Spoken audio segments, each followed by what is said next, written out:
Welcome to the rat house, baby, where the truth ain't quiet, and neither are you.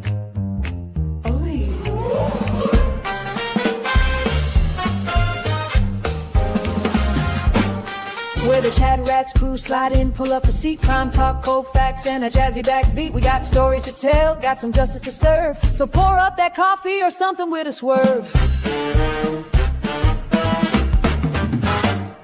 There's Rat Daddy leading 6'5", a cool Toys the queen with the sharpest of tools. Dean's cracking jokes, Mary B's got the tea, and Lawleen lays the law down, real boss energy. MJ's got the fire, Gingy's taking names, Cassie's dropping Angel Baby's in the game. The clerk's keeping order, Misty's watching close. Pinky promises, keeps receipts, and she does the most.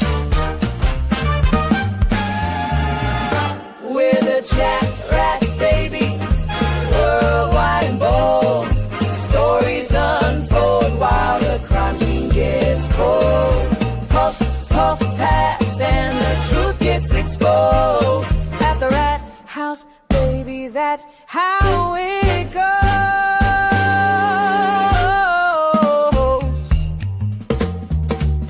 Snap, snap. Cherry lights it up. Sherry lights it up, neon glow behind her head. Tombstones drops the facts that awake the dead. Connor's taking notes, Janine's on the clock. Petty the paralegal keeps the court on lock. Sweet woman, sweet, but she'll sting if you like. Calypso keeps it cool, got that island vibe. Prince Lover's in purple, that Texas pride glowing. Sherry's laughing loud while the facts keep flowing. Bum, bum, bum, bum, bum. Da-da-dum, da-da-dum, ghetto.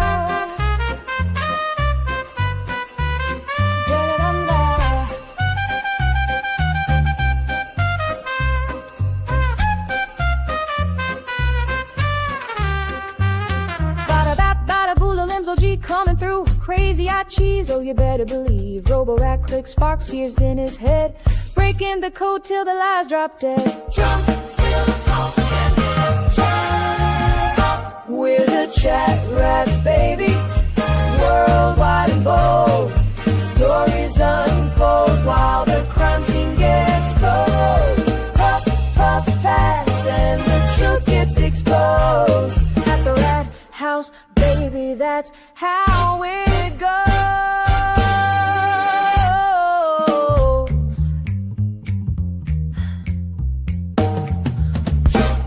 Crime solving, cracks. Worlds are stage. That's a fact. Together, we're the CHATRATS crew. We ain't looking back.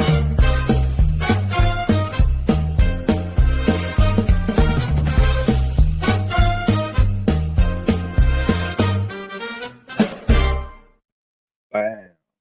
What's up, people? What's up?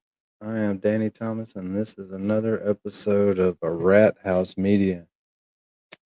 Whatever that is. Whatever that is. What's going on? I know I'm early. I got bored. I meant to go at 7:30, but I was goofing.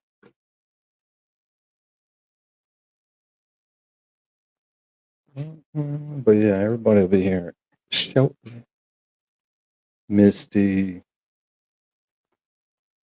Winks, Clerk. What's happening? Mary B. Oh, that wasn't Misty. That was Mary B. Too early on that. Yep, I sent you the link, Mary B.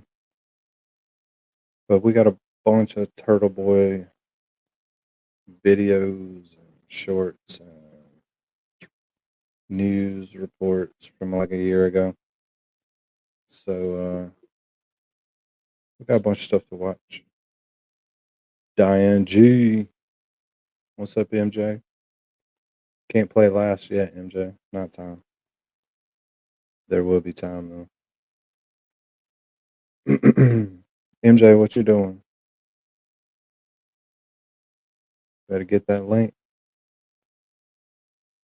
Well, gotta get all this stuff set up. It takes forever.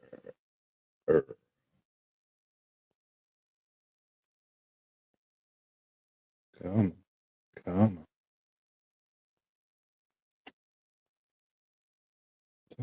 There we go. I didn't what? Yeah, I did. It was too hot outside. I had to shave it. That's what it sounds like. Smooth. Smooth as a baby's butt. Anyways, while we wait on people, we might as well start some of these videos.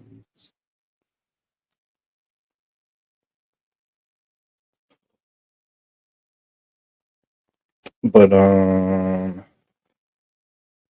waiting on Wallflower. Hopefully Wallflower is gonna come and hang out. Even though y'all don't know who that is. Y'all don't know who that is. I can't play my shorts on my own channel because I keep putting music on them.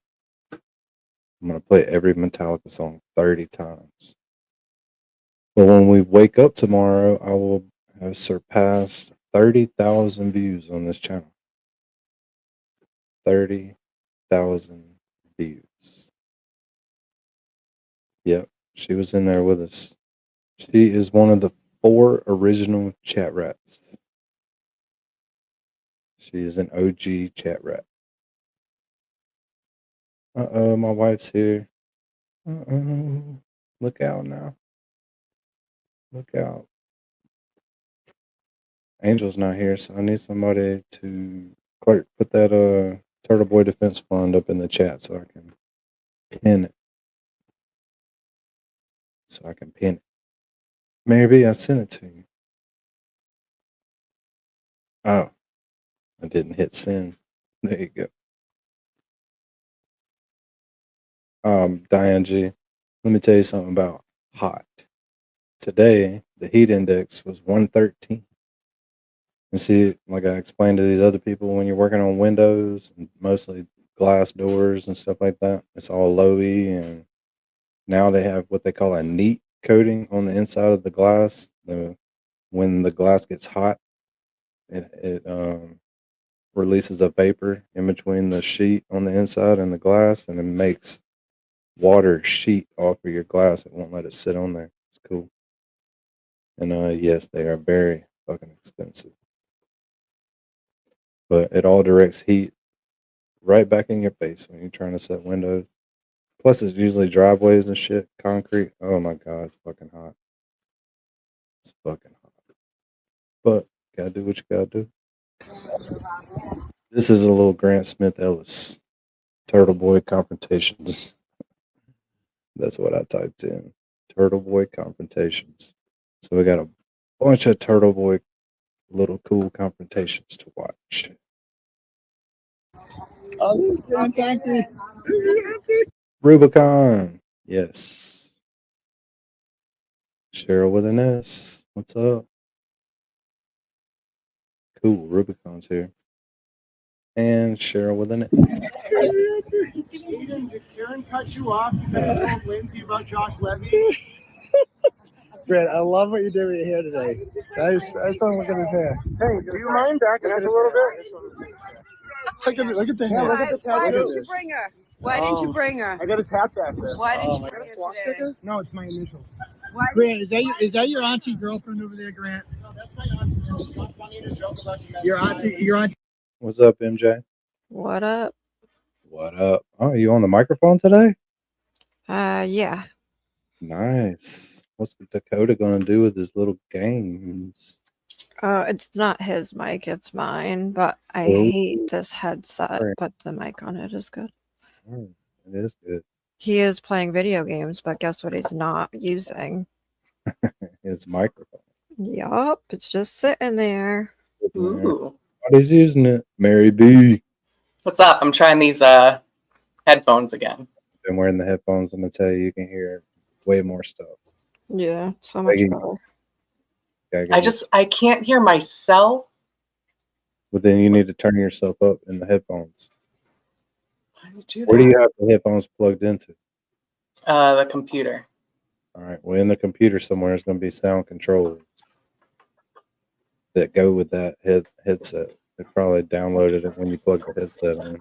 Oh, okay. So you'll have controls for it somewhere. I All think right. Well, download I'll one. figure that out later. Yeah, you figure it out. You don't need to hear yourself. Trust Yeah, me. I'm fine not hearing myself, You make but it it's just sound- like it's disorienting. Yeah, you're making sound. You're fine. Oh, look, Diane G. Oh, my wife is Right here. there.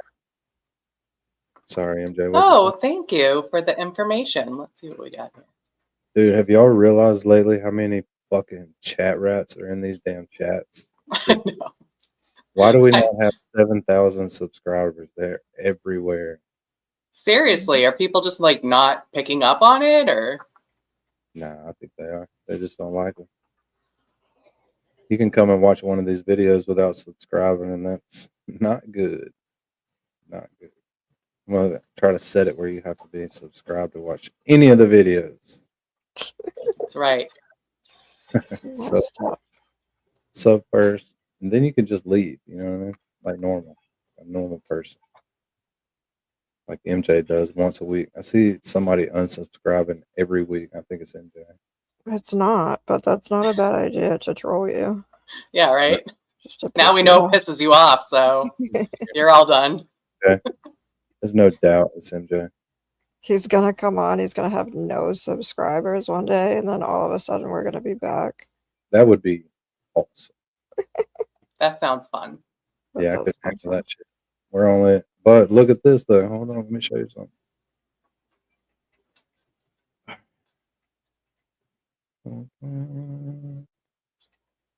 Come on. I swear, every time we get on here, my dog decides to be an ass.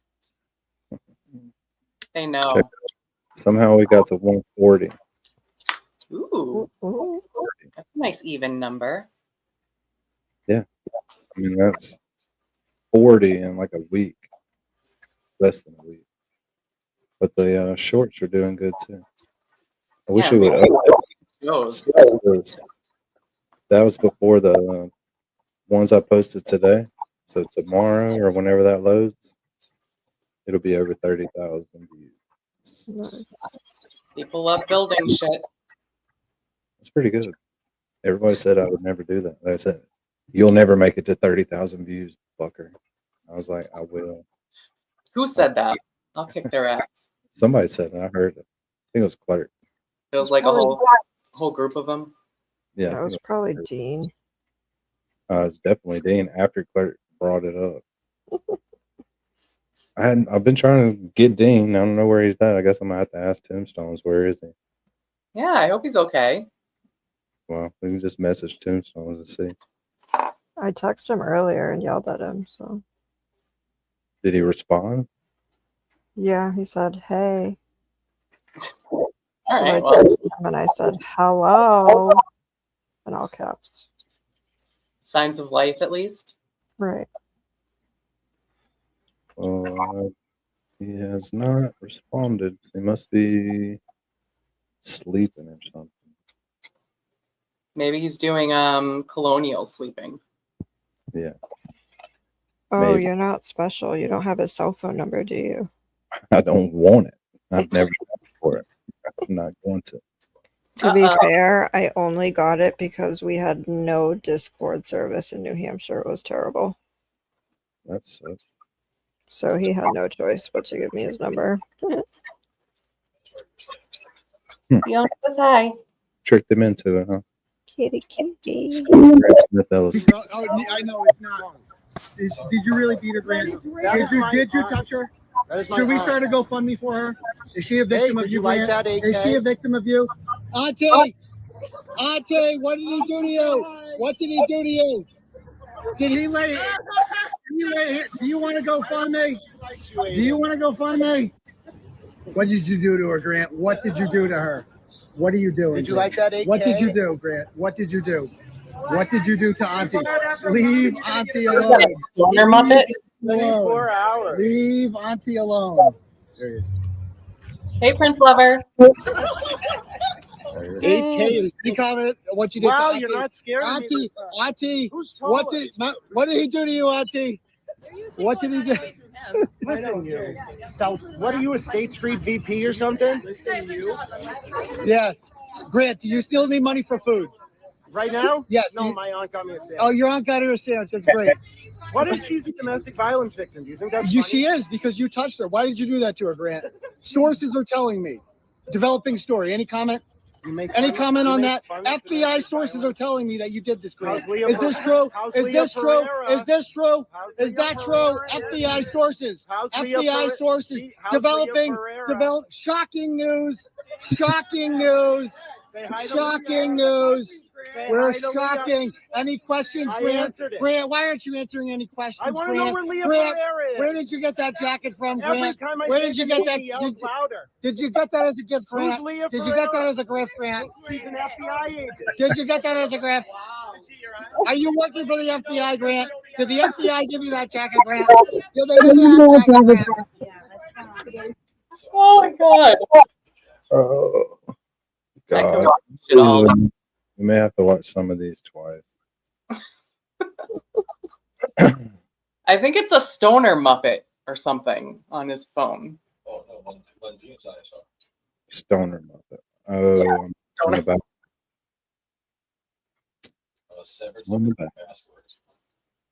These are just some news articles from when he.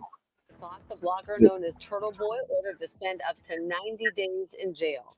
Thanks for being here tonight. I'm Vanessa Welch. I'm Carrie Kavanaugh in for Mark Ockerbloom. Now, Aiden Carney had his bail revoked right before our 5 o'clock newscast. Boston 25 News reporter Jason Law was in court for that hearing and joins us live now from Dedham District Court. And Jason, tell us more about these new charges that Carney's facing. Hey, Carrie and Vanessa, Carney is accused of assaulting an ex-girlfriend and making threats towards her about her participation in an ongoing grand jury investigation. Carney was just escorted out of the Dedham courthouse here behind us in handcuffs and placed in a police van just before 5 o'clock. We have video of that moment here where Aiden Carney, again, the blogger known as Turtleboy, was walked out of the courthouse in handcuffs after a judge revoked his bail. He is accused, again, of threatening a witness Friday night. He's accused of going to the home of that grand jury witness and assaulting her and making threats. This is a woman that Carney had been dating for several months. They broke up in early December. This encounter, though, and it was made clear in court, this encounter happened just hours after Carney was arraigned on 16 felony charges for intimidation of a witness, conspiracy to intimidate a witness, and picketing a witness. So this all happened after he had already been arraigned on those separate charges. Carney, as you probably know, has been leading the Free Karen Reed movement for months now. Karen Reed is the woman accused of killing her Boston police officer boyfriend, John O'Keefe. The prosecution says Carney is harassing witnesses connected to that case and went over to that woman's house Friday night after he learned that she'd been called to testify before a grand jury. The judge seemed to agree. He ordered Carney's bail to be revoked. He's going to be locked up. Carney is going to be locked up in a house of correction for up to 90 days. Carney's defense attorney, though, very vocal during this hearing as well. He called the accusations, quote, a complete set of lies from a troubled woman. We're live tonight in Dedham. I'm Jason Law for your local station. Bam. So. Man. Crazy how this made breaking news. Mm-hmm. Weird, huh? Yeah.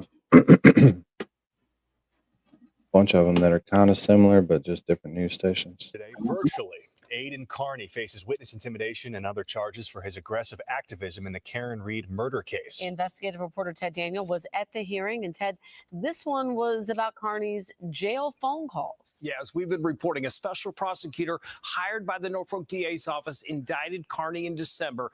In court today, that prosecutor, Ken Mello, asked for strict restrictions on Carney's jail calls. Mello wants Carney's phone conversations monitored, including his calls with his lawyer. As Aiden Carney zooms in from the Norfolk County Jail, Special Prosecutor Ken Mello asks the judge to severely limit who he can talk to behind bars, only his children and his attorney. And Mello wants his attorney calls monitored by a third party that reports to a judge. Under what That's ridiculous. do you make that request? That's actually crazy. All right. He's behind bars, Your Honor. He's just as active as he was when he was in public. The unusual request comes after a woman who works for Carney's website was incorrectly identified as an attorney on his jail call contact list.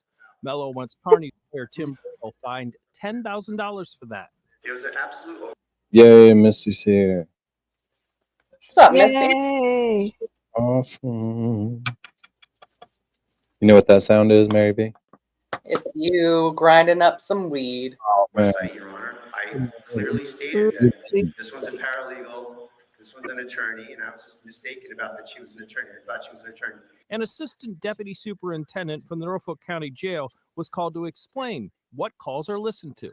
And the rule again at the jail is that only communications with attorneys are unmonitored. Yes. Bradel fired back with a request of his own. He says Mello should be disciplined and even thrown off the case for including his cell phone numbers and others associated with Carney in one of his court filings. Lawyers have obligations to not dox people, first of all, Your Honor, to not publish sensitive private information. The telephone numbers here were absolutely relevant to this matter. So a lot of back and forth today between the attorneys, and at times the judge did not appear amused by it. She's expected to rule on Mello's request related to Carney's calls and Bradel's request to discipline Mello. That's expected in the coming days. I'm Ted Daniel for your local station, Boston 25 News. Are judges usually amused by? Wait, can we take a poll? On what?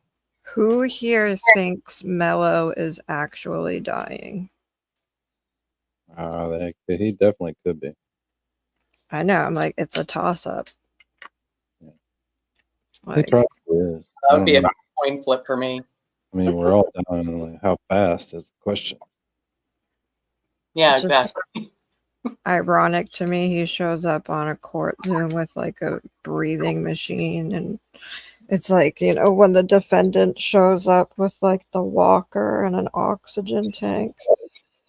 Yeah, it's very informative. So this is more Turtleboy confrontations. Yay. Never that. Great segment. Hey, Lally, are you in on the cover-up, or are you just a useless government stooge? Mr. Lally, why are you lying about Jen McCabe's kids not being in that photo with Michael Proctor? It's clearly them, Mr. Lally. Are you in on the cover-up? Are you worried about going to jail? Mr. Lally, you should be.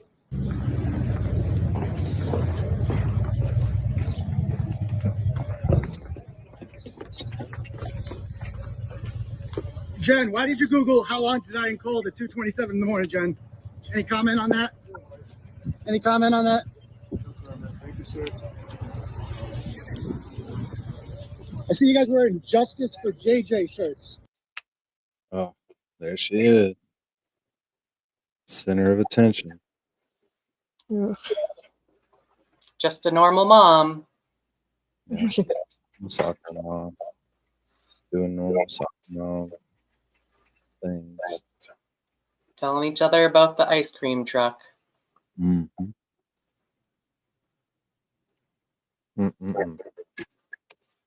I was hoping Wallflower would come.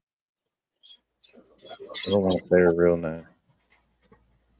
But that is her real name now, but she needs to go. If she's in here lurking, she needs to say something. How can you wear those buttons when you covered up his murder? Any comment on that? Why you Googled that at 2:27? Any comment, Mr. McCabe? Any comment? How can you show your face in court? Aren't you embarrassed? Aren't you ashamed? What are you hiding? What did you do? Why did you delete all those phone calls, Ms. McCabe? Why did you delete all those phone calls? Why did you delete your Google search, Ms. McCabe? Mr. McCabe, I believe you said that you saw Karen Reed drive south on Fairview Road. Oh, excuse me, sir. Nice to see you guys got dressed up for court, though. Looking sharp. Looking sharp. So, I believe you guys both said that you saw Karen Reed drive south. Is that correct? South? So then how could she do a 3-point turn then if she was traveling south on that road? Any comment on that? No? Make sense to you? Why were you up at 4:53 in the morning, Miss McCabe? Why didn't you go to sleep? Were you drinking that night? You often drink a lot of alcohol, you go to the bar, and then stay up till 4:53. Truth and justice, we're looking for it right now. We're looking for it. A Boston police officer was murdered in cold blood. And these people right here, who you're looking at, these people right here, they covered it up. They participated in the murder of a Boston police officer. These are cop killers, ladies and gentlemen. That's a cop killer right there. Cop killer, cop killer. That's what you are. That's all you're ever going to be, is a cop killer. Disgusting. Disgusting. All right. So, guys, you saw right there, they got nothing to say. No shame in these people. Absolutely no shame. Glover, known as That's my favorite part, when he's like, cop killer! Chasing them down. Let's see. What we got here.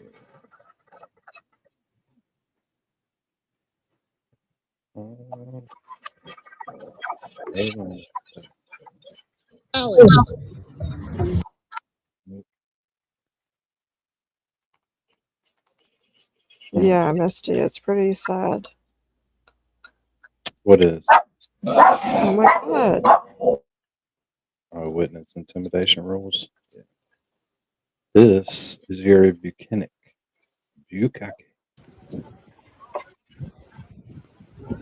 Sergeant Bukake, are you trying to arrest me for wiretapping? Why were you talking about me during your whole interview with Lucky Laughlin? What have you done to follow up on the Ford Edge? What have you done? What have you done to follow up on that Ford Edge that Lucky Laughlin told you about? Why did you not interview? Why did you not interview? Why did you not interview? Why did you not interview Lucky Laughlin?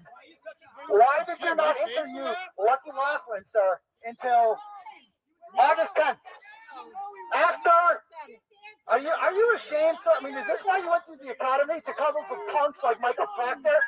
You're Michael Proctor's bitch. That's all you are, son. That's my favorite. Calypso. Little bitch. Calypso, what's up? Awesome. Calypso's back. Calypso. Calypso.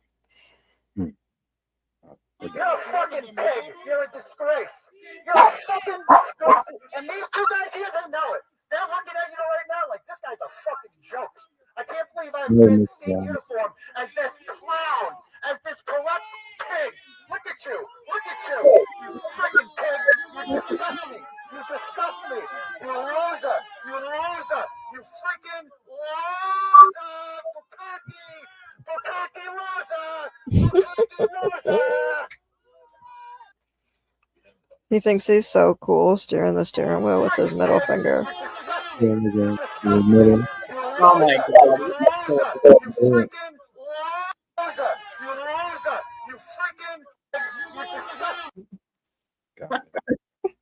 Cocky loser.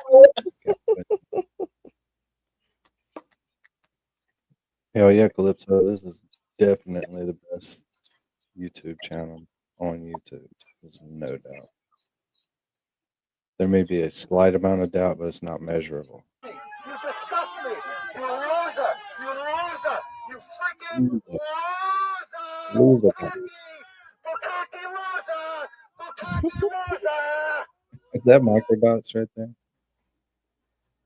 I'm pretty sure Probably. He's so tall. Yeah. Pretty sure that's Microbots. All right, the next one is a little bit longer. Something that I figured Lawlene would want to do, but I haven't heard back from her either. Yeah, where the hell is she? I don't know. Don't they know they need to check in? Right, Jesus. Angel baby's here. How you doing? Oh, Angel. What up? I don't know if I'll pin the damn thing.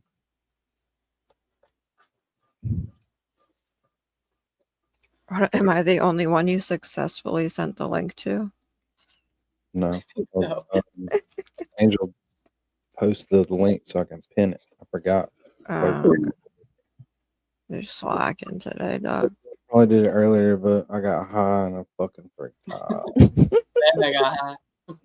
I'm running 19 things here. Some of y'all wouldn't even be able to comprehend this shit. Oh, please. It's in the matrix over here.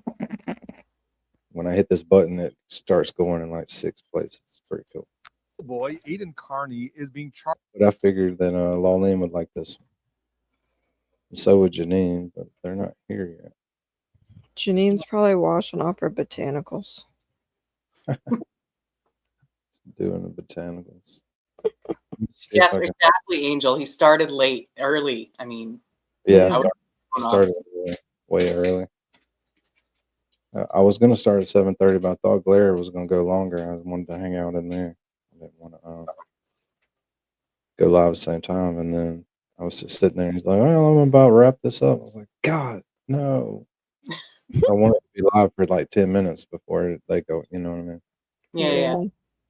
But I fucked that up. See what I'm saying? Slacking. I know. I got a bunch of videos saved right here. No. I'm gonna have that Bukkake loser stuck in my head all night now.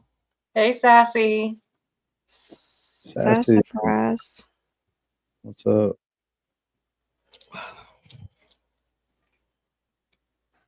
Sorry. Give me a second. There we go. All right. Let's see. Yeah, we can do this one. Mary Whitcomb. Mary. Oh, Hugs. what's up, Mary Whitcomb? Coming in hot with the hugs. Yeah, very hot today, Mary. It has been very hot. All right, so I just played this for y'all. Oh, this for y'all while I load a couple more short ones. When everybody gets here, we'll play the Brother Council one.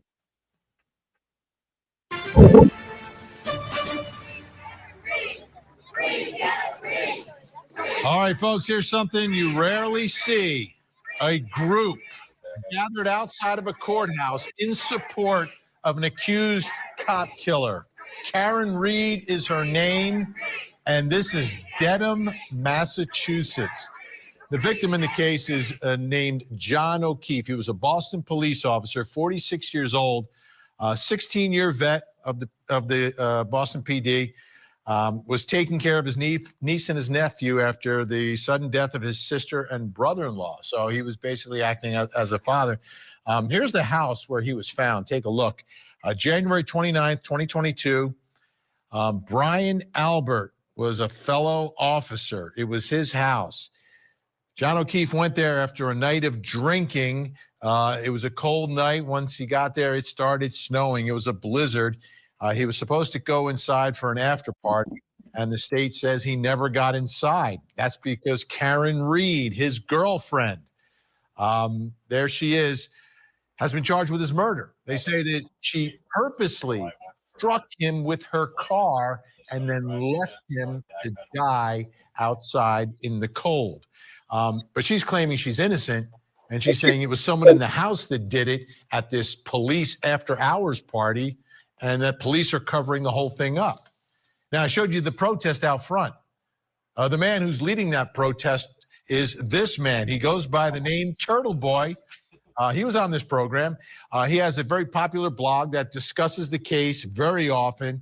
He has spearheaded these protests and has advocated for Karen Reed since the beginning. And he told me it was because of some of the evidence that he heard in the case. And he's pointing the finger at police and people who are inside there that night. And he talks about these people specifically all the time. Well, guess what?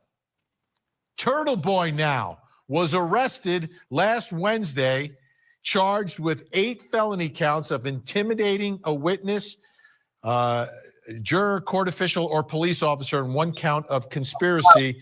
And there is Turtleboy with his free Karen Reed sweatshirt on, being released from custody. Wow, the case that was so huge just got even bigger. Massachusetts versus Karen Reed trial set to begin on March 12th, 2024. Of course, we'll be there. Just have a few moments here to talk about. Let's bring back in now Wunsch, Darnell, Crossland, Jennifer Brandt. Jennifer Brandt, this is a case where you've got someone who is saying there's a police conspiracy, and then he gets arrested. Do you think the public is going to think there's more of a conspiracy or less of a conspiracy now?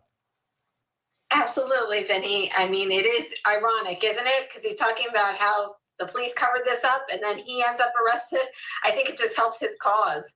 But we don't know what he was actually doing. Was he obstructing justice? Was he, getting in the way or intimidating witnesses?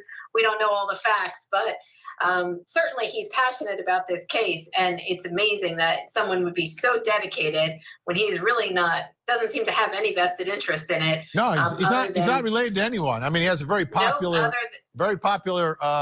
thing going on YouTube and other places. Let me ask you, Al, witness intimidation. This is not a party to the case. This is kind of unusual for an outsider, someone not connected to the case, to be charged with witness intimidation. But this is what's happened with these podcasts that have gone on, and these people with the true crime looks into all these different things. They become part of the case, and then they use this to garner what is their theme of the case, and therefore they can go after witnesses, go after police, and try to embarrass them or try to scare them by bringing their names up, talking about them on this, and they've got a very good amount of people listening to this show, and it's very intimidating, and it's something we've never seen before. It's intimidating, but is it a crime or is it the First Amendment? Well, the thing is this, it's a fine line with regards to the First Amendment aspect of it, and that may be a very good point, but if you're going to scare someone from testifying based on, their publicity and things like that, what's the difference between that and a guy, with a crooked nose just telling him, if you get on the stand, you're never going to get out of you're never going to get out alive. Yeah. There's no difference. That's all not right. protected. Darnell, you have 10 seconds here. What are your thoughts about the way this has all transpired in 10 seconds or less? 10 seconds. Yelling fire in a crowded movie theater, typically, as we learned in law school, that's not free speech. That's inciting a riot. Yep. Mary B, where do you think Lawlene is? In the pool. Probably. Probably so. This is hilarious.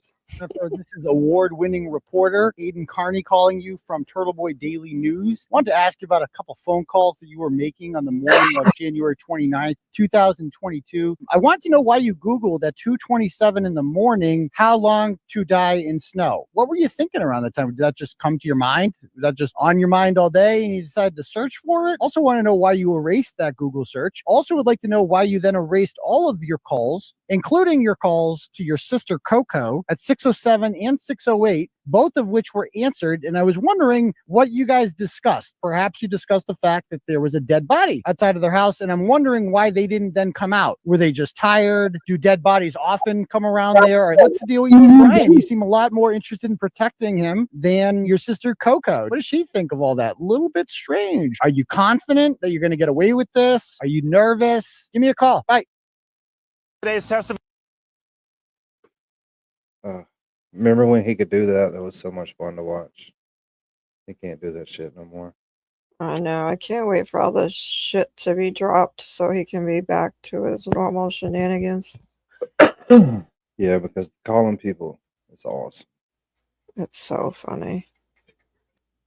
This is a good little throwback right here, too.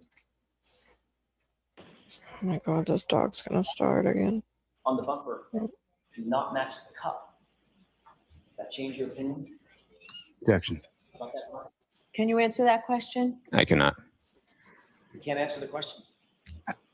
It's what was told to me as evidence Got it. By whom? by the crime scene. Who told you? As This was so awesome when it happened. Like, it gave me so much material in the chat. So much material to use. And this guy was gold. He was gold for idiots like me who repeat his words. Crime scene that was there says his glass from the cup. When I did my initial inspection, that's what it was on from. That's not what you just said. You said that's what was told to me. Yeah, by crime. No, yeah, I said by crime scene. Still good. Still good. Cup. That change your opinion Objection. about that glass? Can you answer that question? I cannot. You can't answer the question. It's what was told to me as evidence Got it. By whom? by the crime scene. Definitely. Who told you? As crime scene that was there says his glass from the cup.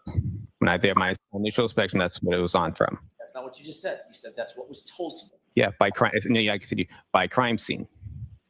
While I was at my inspection. Wait, what?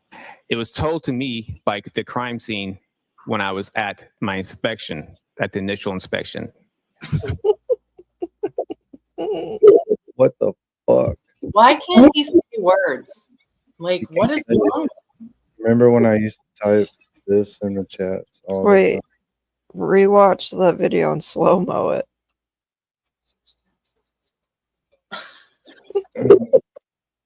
Oh man, I love that word.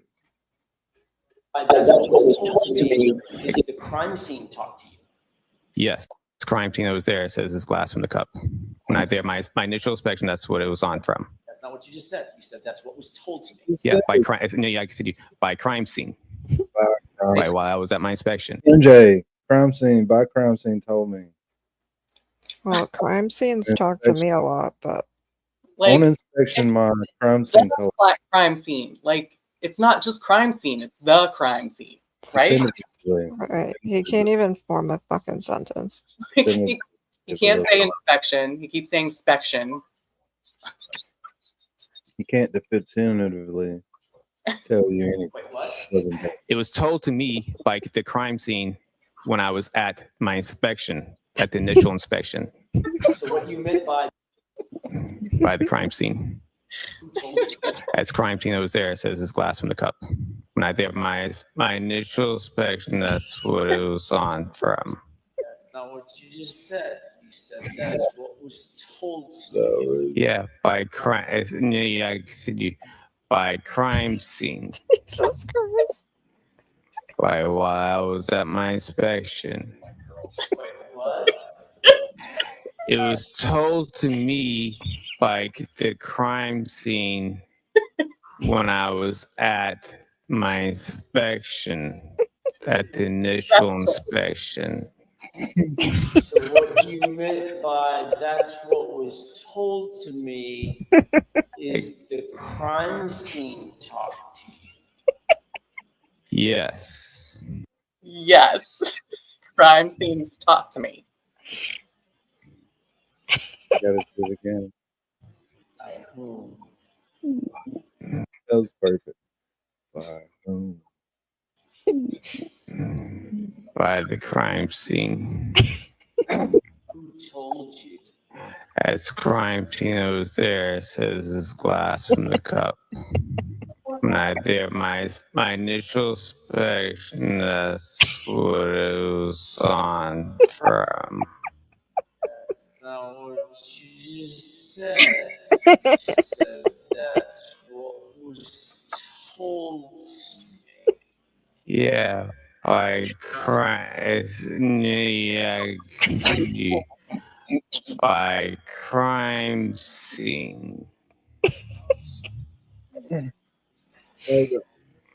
While I was at my inspection.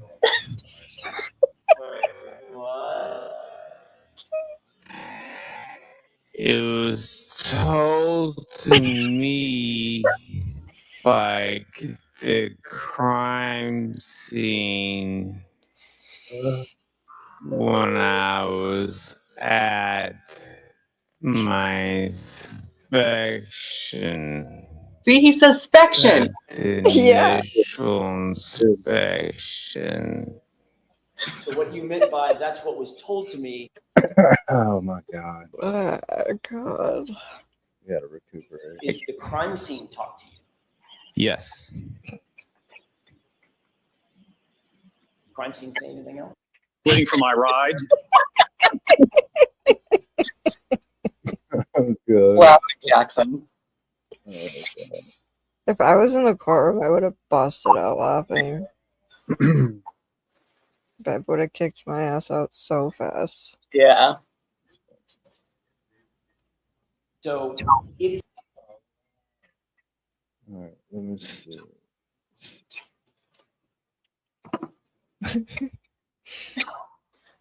That shit's hilarious. Hey, you want to come say hi? Laura J, what's up? Hey, Laura J. You come say hi. All right.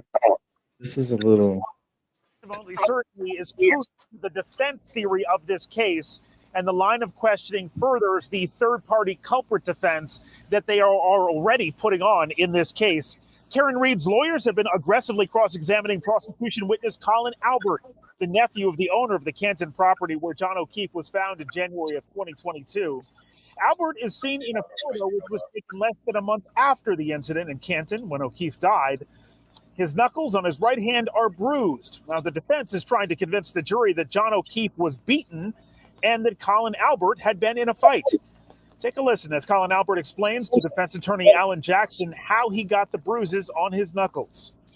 I remember it being icy out, and it was kind of like a steep hill of a driveway, and I was walking up the driveway and I slipped down the driveway and I tried to catch myself, but I had something in my left hand, so I had tried to brace myself with my right hand, and I ended up sliding a little bit down the driveway.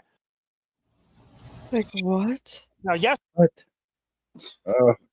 I caught I my fall a lot. fall with my knuckles. So.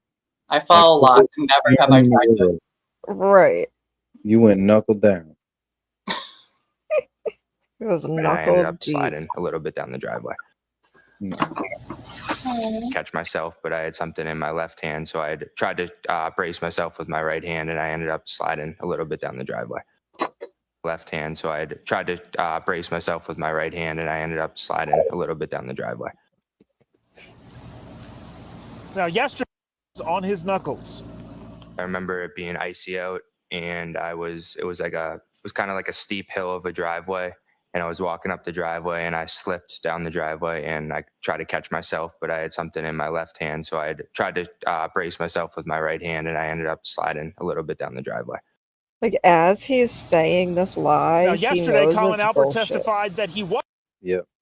So he just like makes it worse. Like, oh, and I had something in my other hand, so that's why I put that hand down. He knows it.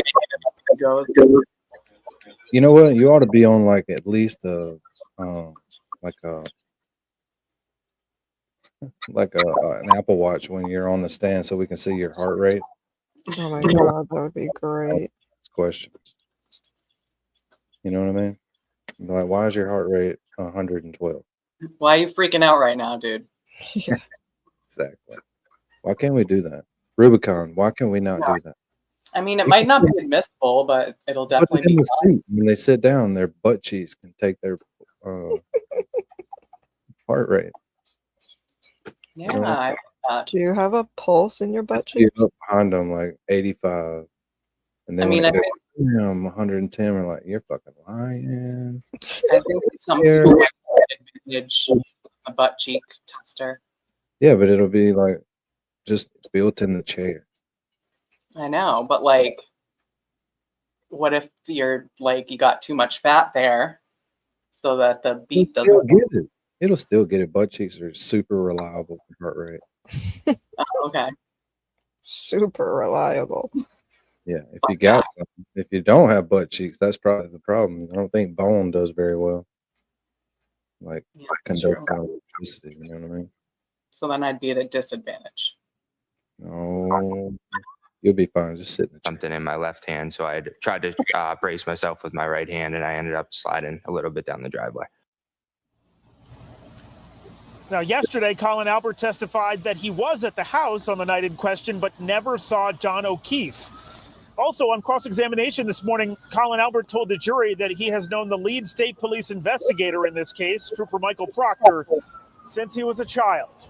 Testimony continues as we speak. As we speak, as we're talking here. I'm so glad, like, for Karen's sake that this is over. Yeah. But I'm, like, kind of sad it's over. I miss it a little. Right. But we still have each other. This is true. Yeah. But selfishly, if we were selfish people, and we're not, I'm just saying if we were, we probably could have racked up on subscribers with another trial.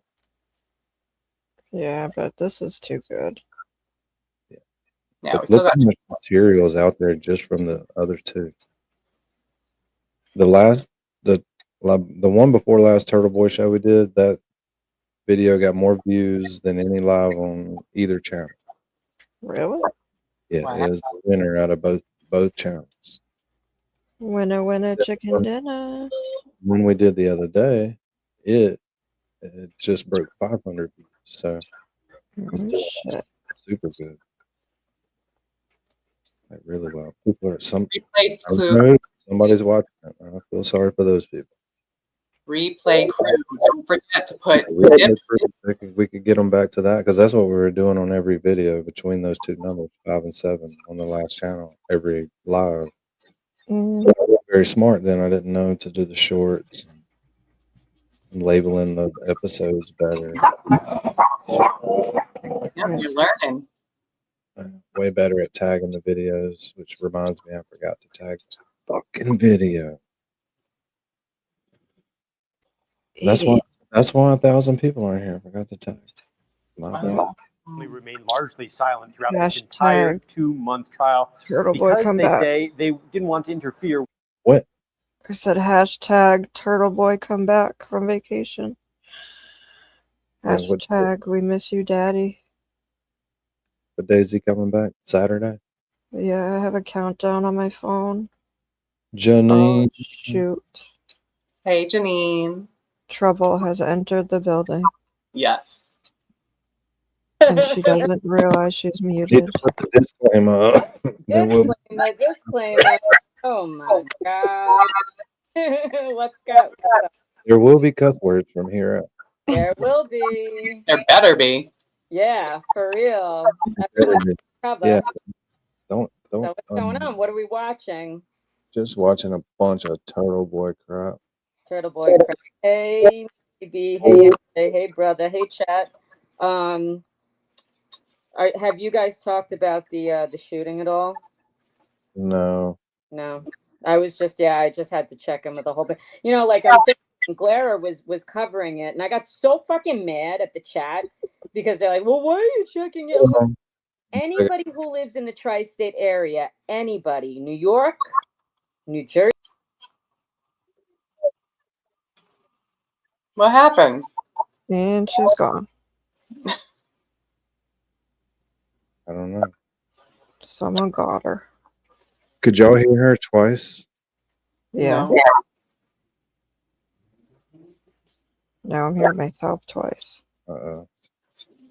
Something's happening. Hold on.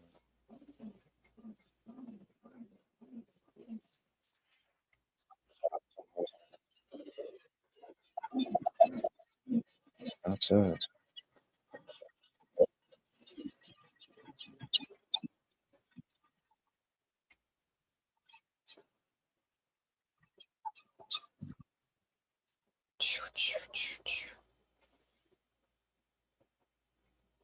See, where's Dean when you fucking need him? Jesus Christ. Hey. Oh, she's Hey. back. Hear me now? Yes.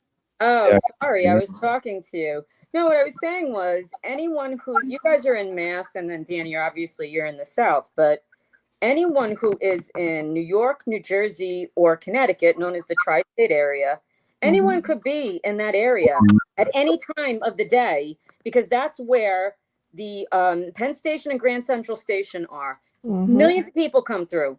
Like it's crazy. And I was, as I was watching it, I was talking to Scott and, just a few people in the chat. And Glara mentioned Melanie, who's on Long Island, but she goes into the city to see, I mean, you always go into Manhattan, always. Oh,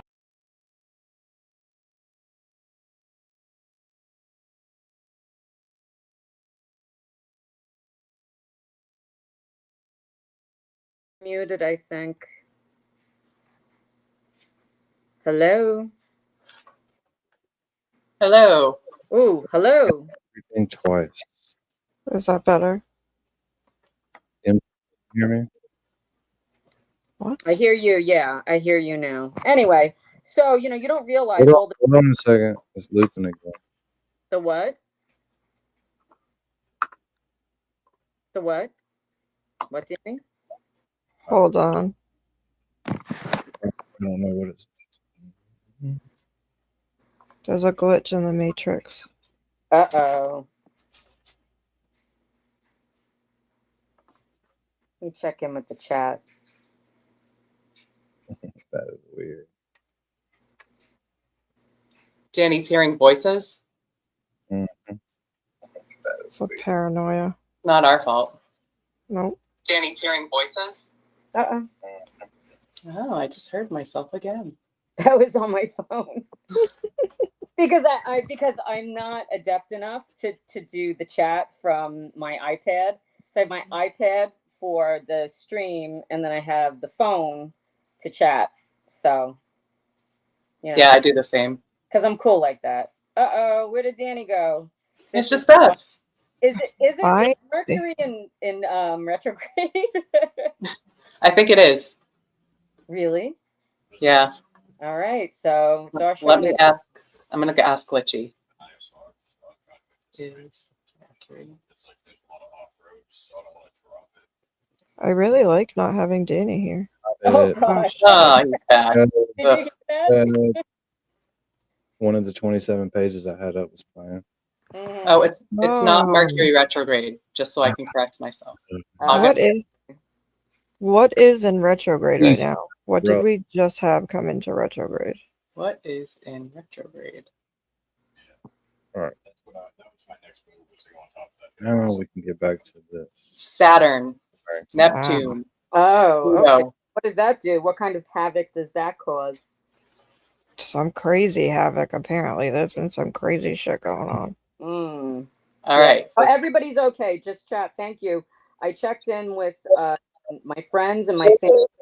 I still haven't heard back from a cousin who's retired NYPD. I have a bunch of cousins that are retired NYPD, and there's only one that I know of in the family that's active duty.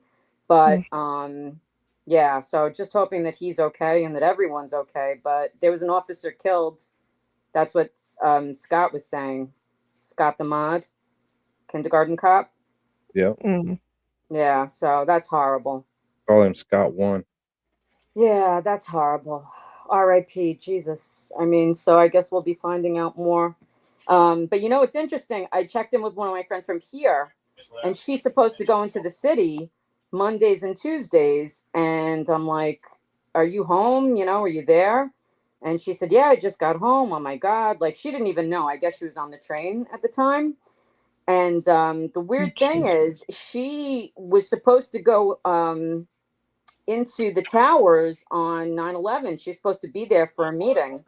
And she, for some reason, I think she was sick or something happened, but she would have actually at that time been in the buildings. And she was like, yeah, maybe I wouldn't have made it.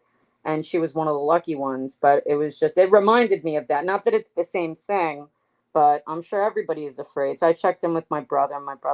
So I don't know if he's, no, I'm not there anymore. So I don't know if he means I don't work in the city anymore or I was there today and I'm home, but I don't care. He's safe. So whatever. But thank you, chat. And I hope all of yours are safe as well. I know if we have any New Yorkers here, but yeah. And also, in case anyone was wondering, Saturn retrograde means slowdowns in responsibilities, boundaries, and karmic lessons, a time to reassess commitments and authority structures. Nice. Thank you, Neptune retrograde is illusions lift, dreams may feel foggy, but truth emerges from the mist. Great for inner work, spiritual recentering, and intuitive clarity. Boom. Maybe that's why I feel normal now. Hell yeah. Maybe. And Fuck. finally, Yeah. Pluto retrograde. We're getting a whole reading now. Cool. It's just the three. It's just the three. Oh, cool. Pluto retrograde means deep transformation, old power dynamics, and hidden wounds resurface to be reckoned with. Mm. Cool. Let's fucking do To it. get back to the airport, they had to take other people, and so they were having a lunch afterwards, and they said, "Come have a sandwich, and then your ride will take you to the airport." So I went, and I had a ham sandwich.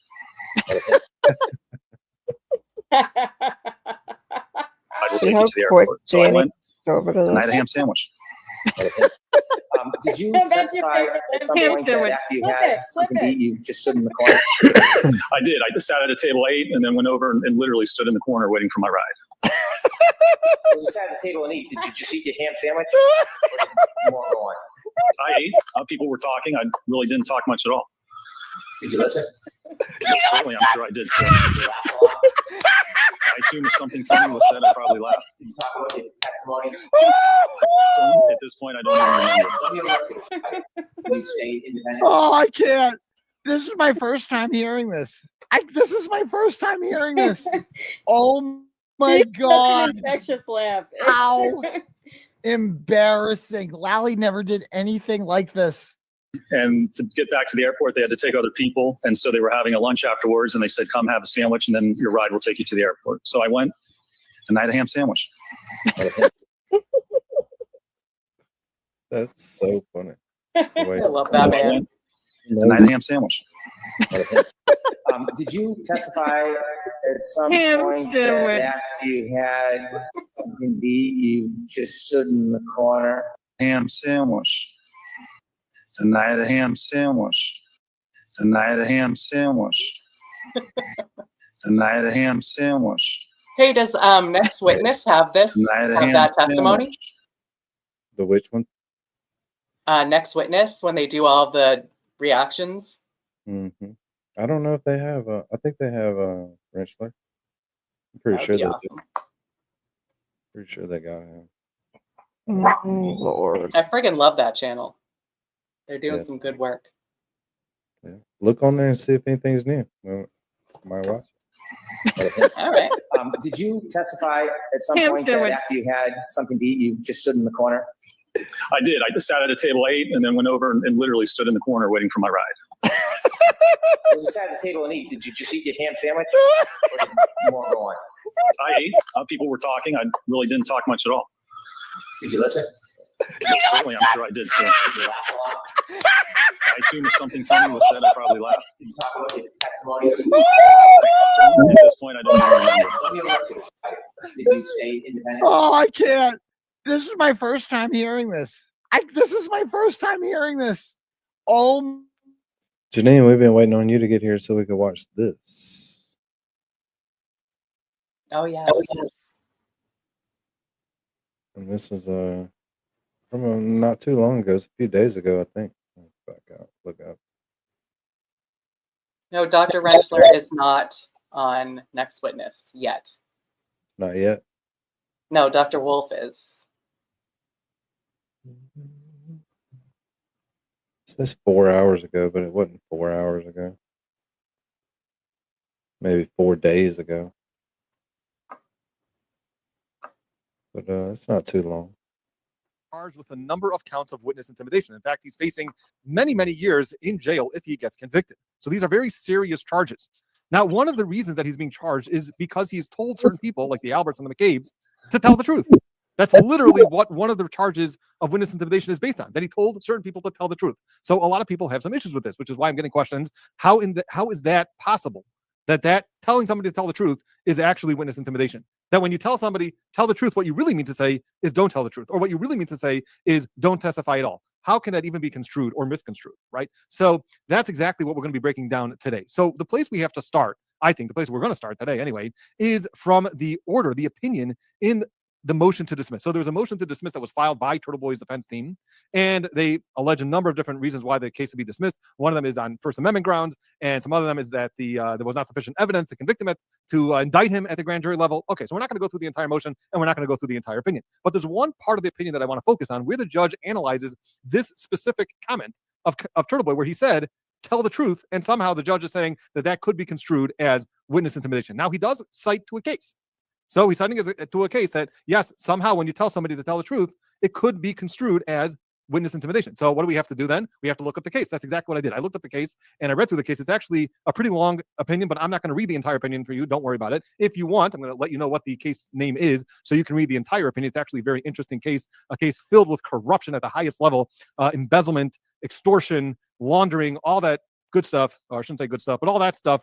And you can see it all in this opinion. We're not going to be focusing on most of it. We're just going to be concentrating on some parts that have to do with witness intimidation. All right. So without any further ado, let's pull up the part of the opinion in Turtleboy's case where the judge talks about this idea, where he says to tell the truth. So here we go. Carney and his followers, now they're talking about the road rally. Carney and his followers stopped outside of Brian Albert's residence in Norwood, Massachusetts. Brian is a retired Boston police officer and a witness in the Reed case. While at Brian Albert's residence, Carney used a bullhorn to call Brian Albert a murderer. Grand jury transcript, December 19th, 2023. Okay. At some point, Carney or his followers noticed Brian Albert had a camera outside his home and began to tell Brian that he better tell the truth and that he is a liar. Brian Albert testified that on that date, he believed Carney and his followers were attempting to intimidate him and his family. So that is that part of the opinion. Now, let's move on to where the judge actually analyzes this part of this statement under the law. Okay. Now, in many of his broadcasts and protests, Carney urges the witnesses to tell the truth, which he admits can certainly influence a witness and may obstruct or impede a proceeding. It would be reasonable for a fact finder to conclude that he is simply urging the witnesses to tell his version of the truth, and such speech can be found to influence a witness. So when Turtleboy says tell the truth, he doesn't mean to say the actual truth. What he means to say is my version of the truth, which is actually a lie, right? That's what the logical steps have to be. Tell my version of the truth, which is not really the truth, because if it was really the truth, well, then I'm not trying to get you to impede justice. I'm trying to encourage and get the result of justice. But what could be understood, what a fact finder could conclude, is that he's urging the witnesses to tell his version of the truth, which is really a lie, and that such speech can be found to influence a witness. Now, where do we see that? Judge can't just make this out of thin air, right? We always got to cite some case law to that. So he cites United States versus Cruzado Laureano. So, and there it says again, defendant's conviction of witness tampering stands because the jury could have found that the defendant was trying to persuade a witness to testify to something other than the witness's true beliefs. So in order to really understand this, we have to pull up the case. This is where it gets fun. Okay. So we got to pull up. Now, if you want to read the entire case, you got it right there. United States versus Cruzado Laureano. You got the site there. You can look it up and read the entire case. It's actually a very interesting case filled with corruption, political corruption, embezzlement, extortion, money laundering, all that stuff.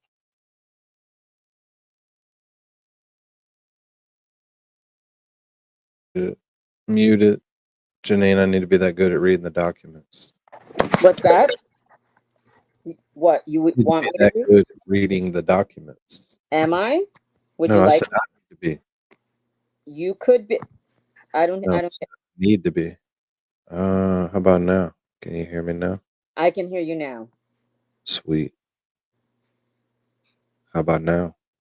I can hear you now. What happened to the document? So, do you want to read the documents, or would you like me to? No, neither one of us. I said it'd be cool if I did, but I'm not going to. I'm gonna let Brother Counsel do it. Okay. That's why I said I wish I was that good at reading the document. Yeah, he's great. Did you see his stream with? I didn't see it with Solomon. No, I didn't. I think he has Solomon on. That's his brother. You know that's his brother, right? On Sundays. Oh, I love the two of them together. And I think it was about Turtleboy. I have to check. You might have to watch that too. Yeah. Really, yeah. really real abuse of power what this person did. But so here it is, United States versus Cruzado Laureano, and we're just going to be looking at some of the parts of this opinion. So it's a long opinion. You just have to bear with me with some of the scrolling here. Okay, so now goes through some of the background and then says like this: within a scant few weeks of becoming mayor, Cruzado began using his official position to embezzle and extort thousands of dollars from the municipality and from contractors who were working for the municipality. He then laundered the money in the Onadan bank account, this bank account that he set up. We now describe the particulars of his criminal activity. So we're not going to go through all the particulars of his criminal activity, but if you're interested, you can definitely read through all this. But we're going to point out certain parts that have to do with the witness intimidation. So here's the first instance, and you have Now you can hear that story. I'll tell it again for Mary Whitcomb when Cheryl with an S took her to the courthouse and they crossed over all 4 lanes on the interstate. Who is this? Mary Whitcomb. Cheryl with an S picked her up and took her with her to the courthouse one day. She rode with her up there. And scared the ever living. And it was terrifying. Wait. Oh my God. Terrifying. I love when Mary tells a story. Here, Cruzado requested that Chris Taleriaro, however you say that, perform some locksmithing and remodeling work on the building. And he asked Suevez for a price estimate. Suevez quoted a price of $5,814. Cruzado then told Suevez to add $2,000 to his quote and to give the extra money to him. All right, so you see the corruption here?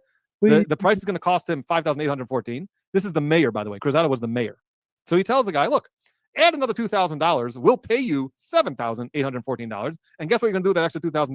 You're going to give it right to me. Okay, so that is what happened. And then fearing that he might be cut off from future work if he disobeyed, Suevez obliged. And I hope I'm saying the name right. I think I am. But if I'm not, I'm sure people in the comments will correct me. Okay, so that's the first instance of his corruption. Now we're going to move on a little bit more. In early October 2001, Cruzado asked to meet with Suevez, telling him he had something important to discuss. He claimed that he was being audited and that he was nervous about the $2,000 check that Suevez had issued to Onaden. Cruzado told Suevez that if asked about the check, he should say that it was a repayment of a loan extended to him by Cruzado before becoming mayor. So you see what the problem here is? Cruzado is getting nervous that the cops are onto him. So what did he tell Suevez? Okay, how are we going to explain that $2,000 payment that you gave to me? So the only way we can explain it is if I say, you know what, you gave it to me as a loan, that you were repaying a loan that I gave you before I became a mayor. And then there's nothing wrong with that. So you see what he's doing here. Okay. He's telling him what to say, coaching him what to say. Now, obviously that wasn't the truth. Okay, let's move on to another instance. Cruzado subsequently paid the CDT, again, another visit. And these are all, most of these have contracts with the government. And this is the mayor, Cruzado is the mayor, getting in the middle of all of it and making sure that they're padding some extra money for him that he can embezzle. All right, so now, Cruzado subsequently paid the CDT another visit to speak to Dr. Gonzalez, Dr. Rivera's partner. So there's 2 people here, Dr. Gonzalez and Dr. Rivera. The 2 men were alone. So again, who is he speaking to? Dr. Gonzalez. And the 2 men were alone. Cruzado explained that his political party was trying to raise money through donations. So this is somebody that has a contract with the government, and then the mayor tells them, you know, just letting you know, we really need some money for my political party needs some money through donations. Feeling pressured by the mayor's authority and aware of the CDT's critical need for ambulance service from the municipality, Dr. Gonzalez told him that he would contribute, even though Dr. Gonzalez did not belong to the mayor's political party. At the time, however, Dr. Gonzalez did not give the mayor any money. So at the time, he didn't give him any money, but they had this conversation. Okay, so this is a conversation between Cruzado, who's the mayor, and Dr. Gonzalez, who's one of the partners of this entity who's doing business, who has a contract with the city. Moving on. Dr. Rivera testified that he knew nothing about the political contribution that Cruzado and Dr. Gonzalez had discussed, right? This was a conversation between Dr. Gonzalez and Cruzado. So Dr. Rivera knew nothing about it. According to the testimony, Dr. Rivera understood the payment to be for the air conditioner, right? Dr. Rivera wasn't part of that conversation. So he understood the payment to be for the air conditioner, which would have been illegal because whatever happened, I'm not going to go through all the facts here, but whatever happened, that was going to be some more of this embezzlement and extortion that Cruzado was engaged in. So Dr. Rivera thought it was for the air conditioner. Dr. Gonzalez understood the payment to be the political contribution that he had discussed with the mayor earlier. Dr. Rivera then handed Cruzado a $5,000 check made out to Onaden. So the mayor came to pick up the money. Dr. Rivera thought it was for the air conditioning, and which was, again, if it was for the air conditioning, that was totally embezzlement and laundering and extortion, all that stuff. And if it was for a political donation, well, then they may have some other issues, but you can argue that that's not extortion. That is asking for political donation. Okay. Later in October, while being investigated by the FBI, Cruzado spoke to Dr. Rivera. Cruzado told Dr. Rivera to tell the truth. Here we go. Tell the truth. So here you got Cruzado telling Dr. Rivera, tell the truth, which according to Cruzado was that the payment was a political donation. Dr. Rivera refused, saying that he would maintain that the payment was for the air conditioner as evidenced by the invoice. So there was an invoice that was created for the air conditioning. That is what Cruzado did. He created this invoice. He gave that invoice over to Dr. Rivera, which was very clearly for the air conditioning. And Dr. Vera didn't know about this other conversation that he had with Dr. Gonzalez. And if you just look at the paperwork, everything is very clear that it's for air conditioning, which would then be embezzlement. Okay. But Cruzado told Dr. Rivera, hey, tell the truth about this payment. And Dr. Vera said, no, I'm not telling you your truth, your made up truth. I know what this payment is for. I know what the invoice is for. The invoice says very clearly what it's for. It's for an air conditioning. And that is what I'm going to testify to. And he wasn't part of any other conversations about it. Okay. So that is the tell the truth, where you have a case law where you see that that was actually construed as witness intimidation. Now we got to go down a little bit because there's a lot going on here. Got an interesting case if you want to read the entire case, but we're just going to get to where is relevant for us about witness intimidation. So you see all the counts here. They actually made a whole graph at the end of this opinion, if you're really interested. Now, let's take a look at this. Cruzado's argument is simple. All he did was urge witnesses to tell the truth, which is not a crime. According to the witnesses, Cruzado did ask that they tell the truth. However, his version of the truth that he urged upon them was anything but the truth.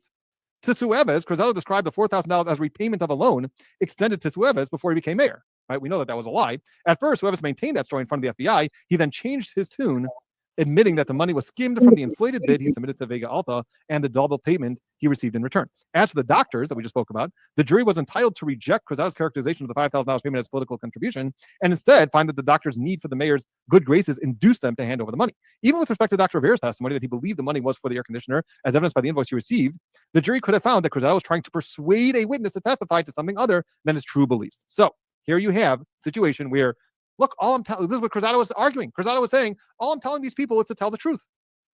And this is what the judge in Turtleboy's case used this case to say, look, when you just tell someone to tell the truth, you can't just argue, well, I'm just telling them to tell the truth, because you see in this case that when you just tell someone to tell the truth, it could be construed as or interpreted as witness intimidation that you want them to actually change their testimony. Now, the obvious difference here is that Cruzado was very clearly, absolutely 100% clearly trying to tell them to say not the truth, right? He's trying to save himself. If you read through that opinion, it's filled with embezzlement, extortion, money laundering, and all that stuff.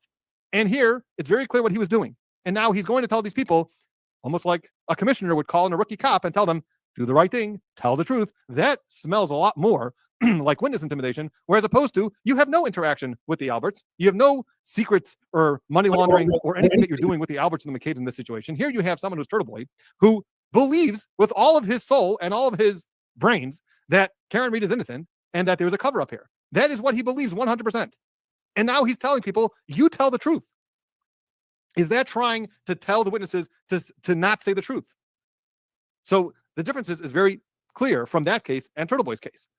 But again, over the year, it was very clear. It was super clear, if you read that opinion, that Cruzado, what he was trying to do is get them to lie. And by saying tell the truth, it was a wink, wink, tell the truth. We very much want you to lie. That is what Cruzado was doing in that case. And it's as clear as day. Now, in this case, in Turtleboy's case, you can definitely distinguish it and say that's not what Turtleboy was trying to do at all. He wasn't trying to get them to lie. He wasn't trying to get them to not say the truth. He actually believed 100% what the truth is. And that's what he was trying to get them to do. And there was no other interactions that he had with these people.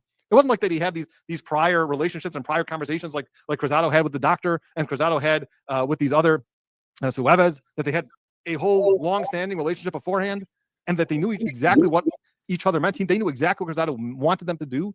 And by saying, tell the truth, that's not really changing what they understood, what he really wanted them to do. Over here, there's no interaction at all. I mean, from as much as I know, all we know is that Turtleboy was leading these parades and going on his YouTube channel and talking about the case. As much as we know, there's no real interaction. There's definitely no friendship. There's definitely no business relationship between Turtleboy and any of the Alberts and the McCabe's. So I'm just saying, even this argument where the judge is saying that, oh, you see, the tell the truth could also be construed as witness intimidation, you can definitely already see the difference between the one case that he cites in support of that ruling against Turtleboy and what actually happened in Turtleboy's case where they're charging him with witness intimidation. So I thought that was an interesting part of the opinion, and a lot of people are wondering about it. So now you see we're saying things like tell the truth is considered witness intimidation, whereas opposed to you can argue that what Turtleboy did was not the same at all in which we just saw in that case in Cruzado and Suevez and all those players in that case. But that is at least the take on that part of the witness intimidation charges. Again, what the judge really was, there's other parts of the opinion where the judge is saying, well, if you take everything, all of his actions into context, well, then you can interpret some of his actions to mean that he's trying to intimidate the witnesses to testify a certain way.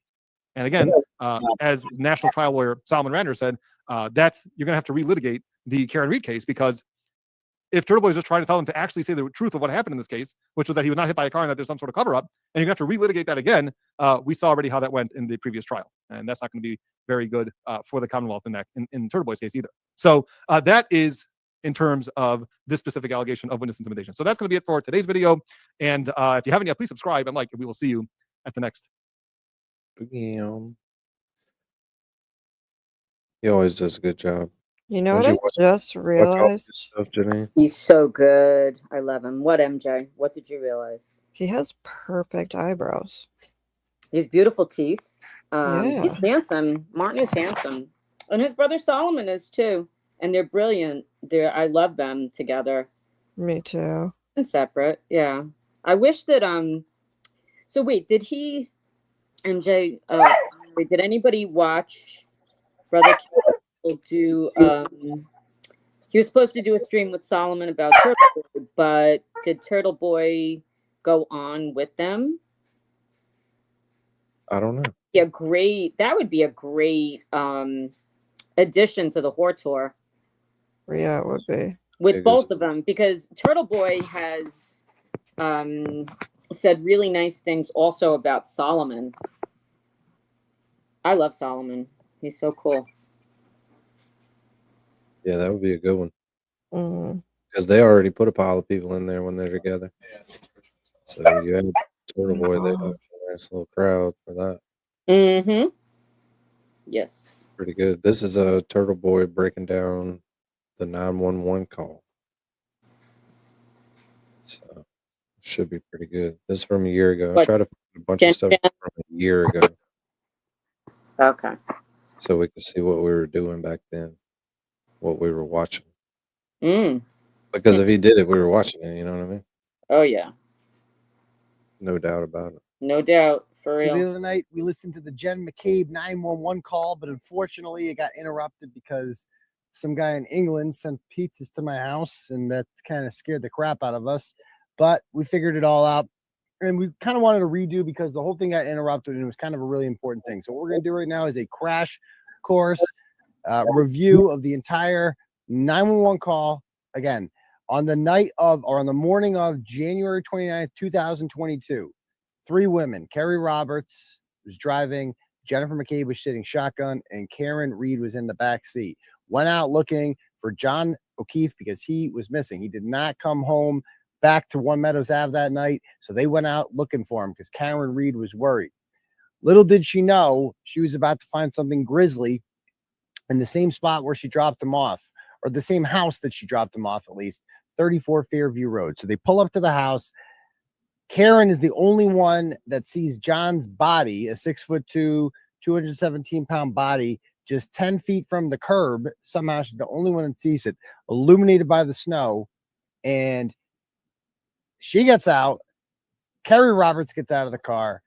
The two of them try to start doing CPR to save John's life because he's still alive. They have no idea how long he's been out there. Nobody knows what happened except for Jen. She knows what happened, but she pretends like she didn't. And they call, or Jen calls 911 from the warmth of her Kerry Roberts' vehicle. So we're going to pick it up right there. So what happened was how we got this audio. This is not the actual 911 audio. This is an incidental audio in which Karen Reed called John O'Keefe while looking for him. She saw his body about, 10 seconds into the call, drops the phone in the back seat, and goes over to try to save his life. The audio it picks up is from what takes place in the car, because that audio leaves a voicemail on John O'Keefe's phone, and that's what we're going to hear right now is the 4-minute, 5-second voicemail that was left on John O'Keefe's phone from Karen Reed. It picks up mostly the audio inside the car. You're going to hear windshield wipers the entire time, but it also picks up what's going on outside the car. Now, some people have said maybe Karen Reed, the detractors, not that they're honest people, we should care what they think, but the detractors have suggested that perhaps Karen Reed's faking it, right? This is a big show she's doing here. She's pretending to be surprised. She's pretending to be shocked. Question for those people. If she wanted to make it seem like that, why wouldn't she keep the phone in her pocket? Why wouldn't she keep the phone in her pocket? Wouldn't that be even better? Wouldn't that have created even better audio? Or how did she know that Jen McCabe was going to act as bad as she sounds on this tape? Did she leave it in the car because she knew Jen? If she thought that Jen McCabe was actually innocent and that she was going to be shocked to find the body, wouldn't she know that Jennifer McCabe would be acting with authenticity and genuine emotion? They always talk about 911 tapes. They're some of the most important things played in murder trials, right? Talking about them. But in this one, they want to dismiss it because it makes their girl look incredibly, incredibly guilty. So let's bring it up. Let's play this tape from the beginning and do what we couldn't do the other night because of the pizza delivery guy. Here we go.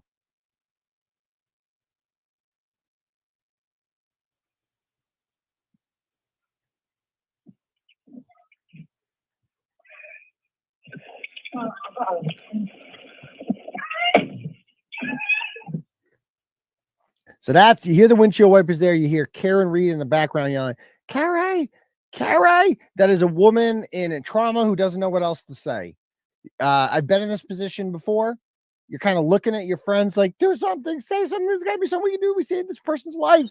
There's got to be something that we can do. Karen Reed is not an actress. She's a financial whatever. She messes with your money. She is not Julia Roberts. So if this is an act, this is a world-class act that she's putting on right here.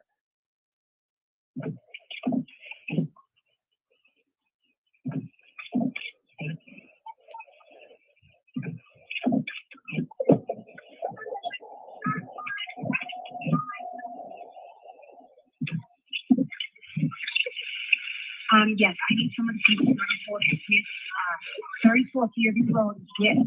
There's a man passed out in the snow. So this is Jennifer McCabe. She says she's at 34 Fairview Road. And by the way, on the official police report, it actually says 32 Fairview Road. She says 34 Fairview Road at least 3 times in this tape. And they still put 32 Fairview Road, which is pretty interesting. They also don't put Brian Albert Sr.'s name on it. They just put B. Albert. He's the only one not listed out. But listen to what she says there. There's a man passed out in the snow. Now, keep in mind, who this man? No, she knows who this man is because Karen Reed has gotten out of the car already and said, "There's John."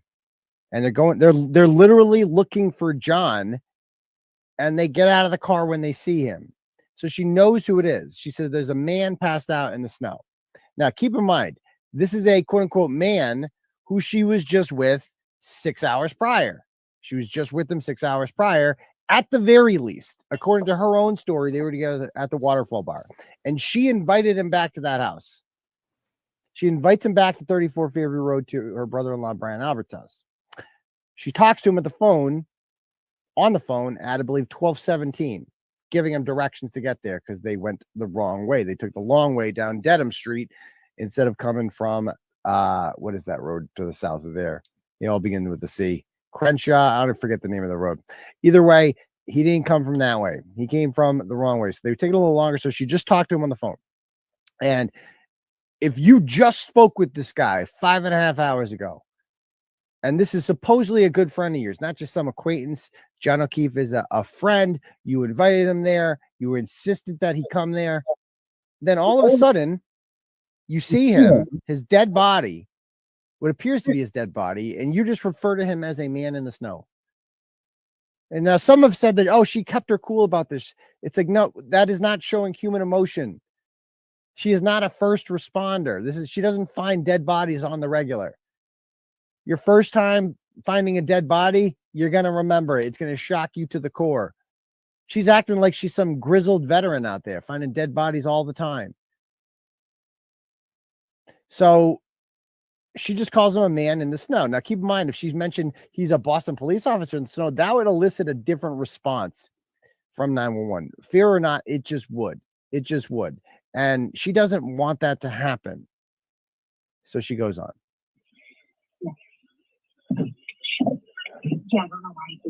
I don't know why.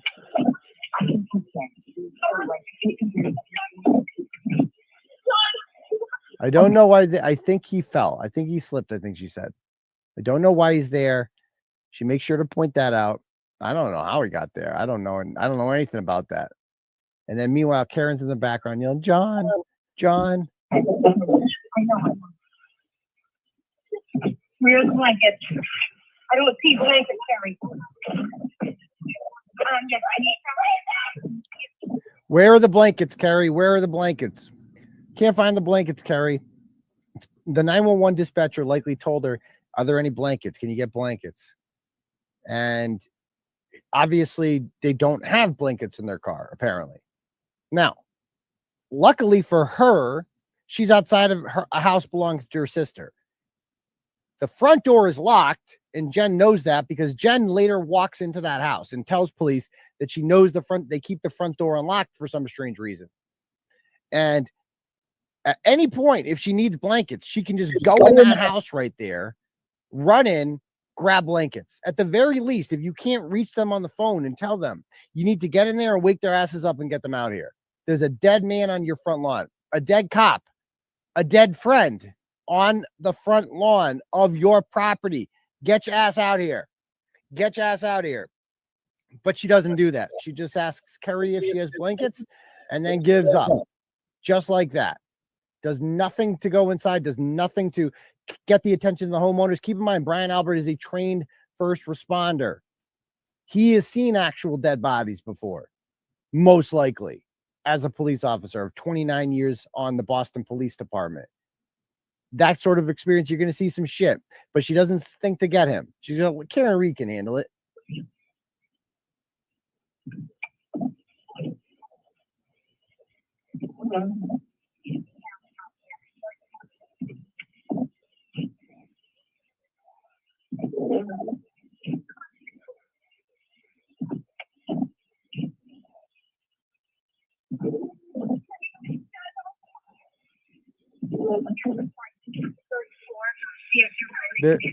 There it is, 34 Fairview Road in Canton again, she tells her.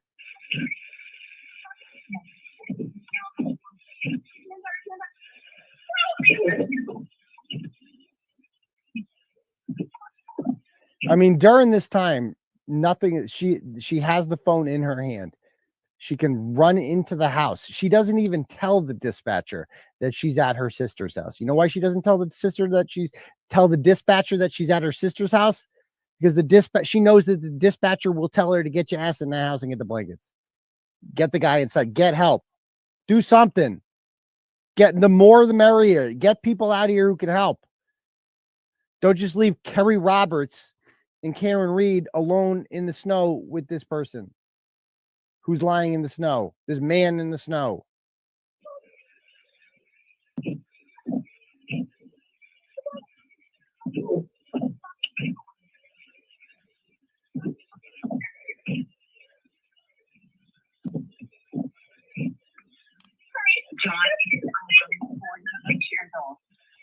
He's 46 years old. I thought that was weird too. Like the fact that she knows how old he is off the top of his head, like the exact age, just kind of weird. It's almost like I don't know what, I'm not suggesting anything with that, but that's just a weird detail to know, like on the fly. Not like, I think he's in his mid 40s, late 40s, something like that. Oh, he's 46. I know exactly how old he is. Okay.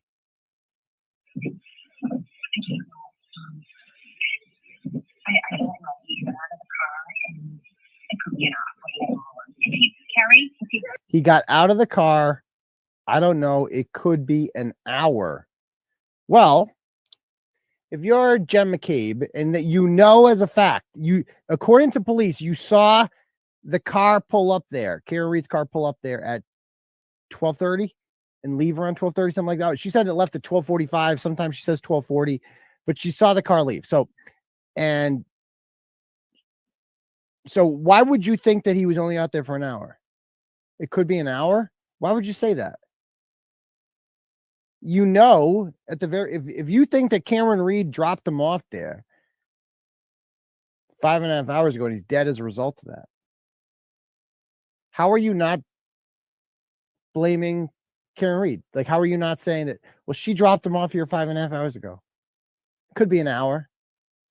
Could be an hour. She also said that he got out of the car. That's interesting because within the next 10 minutes, the Canton police will arrive at the house. And she tells Officer Mullaney, Sergeant Good, and Sergeant Lank very different stories. She tells them specifically that actually he doesn't get out of the car. She didn't see him get out of the car. She told Good, I believe, that she saw the door open. She told the others that she just saw the car pull up and then drive away. She never once mentioned say anything about him getting out of the car. She tells a different story every time. We've seen it in their police reports. Different story every single time. But this time, she says that she saw John get out of the car. And why does she say that? Because she is trying to, first of all, I highly doubt that she thought that she was going to be the one doing the 911 call. A lot of the detractors have said this. How did Jennifer McCabe know that she would get the 911 call? She didn't, obviously. She didn't rehearse it very well. She had no idea that Karen Reed would be calling her at 4:53. That was a stroke of not luck, but who else? Like, of course, Karen Reed is going to call the person who invited John over there. And her daughter has the phone number, or John's daughter, John's niece, has the phone number for Jennifer McCabe. And of course, Jennifer McCabe's up at 4:53 because she hasn't gone to bed after a night of drinking. And so that's great. I mean, Jennifer McCabe, of course, she's going to jump in the car. Now, they had no idea. Karen could have slept in. Karen could have slept till 8:30, whatever. Then John's going to be really dead. And then John's going to be found by the plow driver or whoever, some passerby, whatever. I'm sure that would have been preferable for them, is if somebody else found it. But Karen Reed was actually concerned. Karen Reed's the only one who gave a shit. So she calls Jen and says, let's go find his ass. Where the hell is he? And goes looking and she finds him. And so obviously Jen McCabe was not ready for this phone call. She did not plan this phone call out. She didn't think about the 911 call and what she was going to say. She didn't have her story completely straight yet. She says this before she gives the statements to police.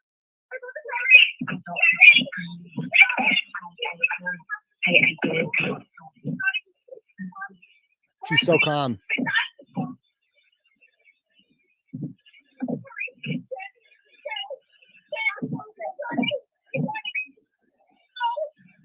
I can't wait to hear the full 911 call. Hear what the dispatcher said. Now Jen's yelling something there.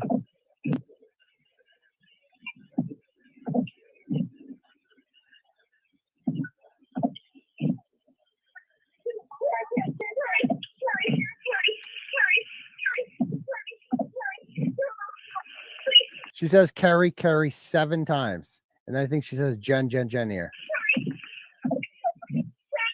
I know I'm on the phone with Andrew. I know. I know that sound. I know that. Listen to the fear in her voice. That is the fear of desperation. That's like a soldier crying for his mommy on the battlefield. That is a woman who is looking at this man who lives with her and she loves, regardless of whether or not she's in a fight with him or not. She loves him.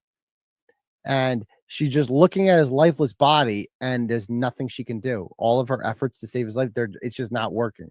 And in a desperate act of like, can someone else please save him? Carrie, there's got to be something we can do. Jen, please, there's got to be something we can do. What do we do? Like, that is so, you cannot fake this, man. You can't fake this. Meryl Streep couldn't do this. This is too good. This is too authentic. This is too real.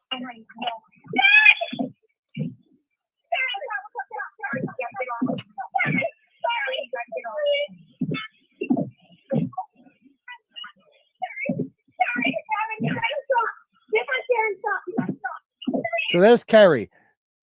Karen, you gotta stop. I can't wait to see the dash cam video. Not that I don't know anything about any dash cam videos, just like I didn't know anything about this 911 tape. But I bet you the dash cam videos are even crazier. Because you'll actually probably get to see Jen McCabe in the flesh, and you'll see police, and you'll see first responders, and we'll get to see how all of them respond to this. All of them. But I don't know anything about any dash cam videos. So we'll see what happens. Maybe they'll come out. Maybe they'll be introduced into trial, and maybe they'll make Jen McCabe look like an even bigger monster. We shall see. You're not helping.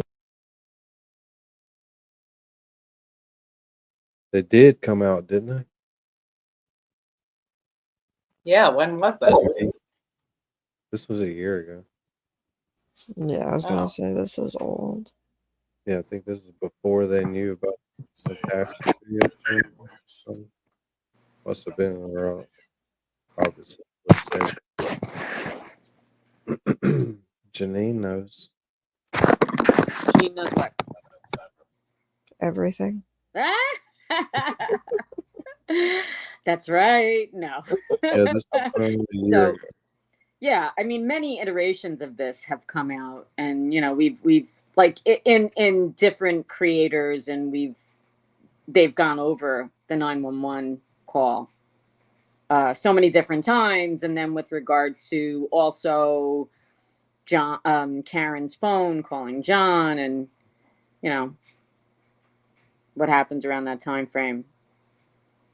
But yeah, as I was listening to this, it's funny because each time you hear it, I mean, for me, I haven't heard it in a while.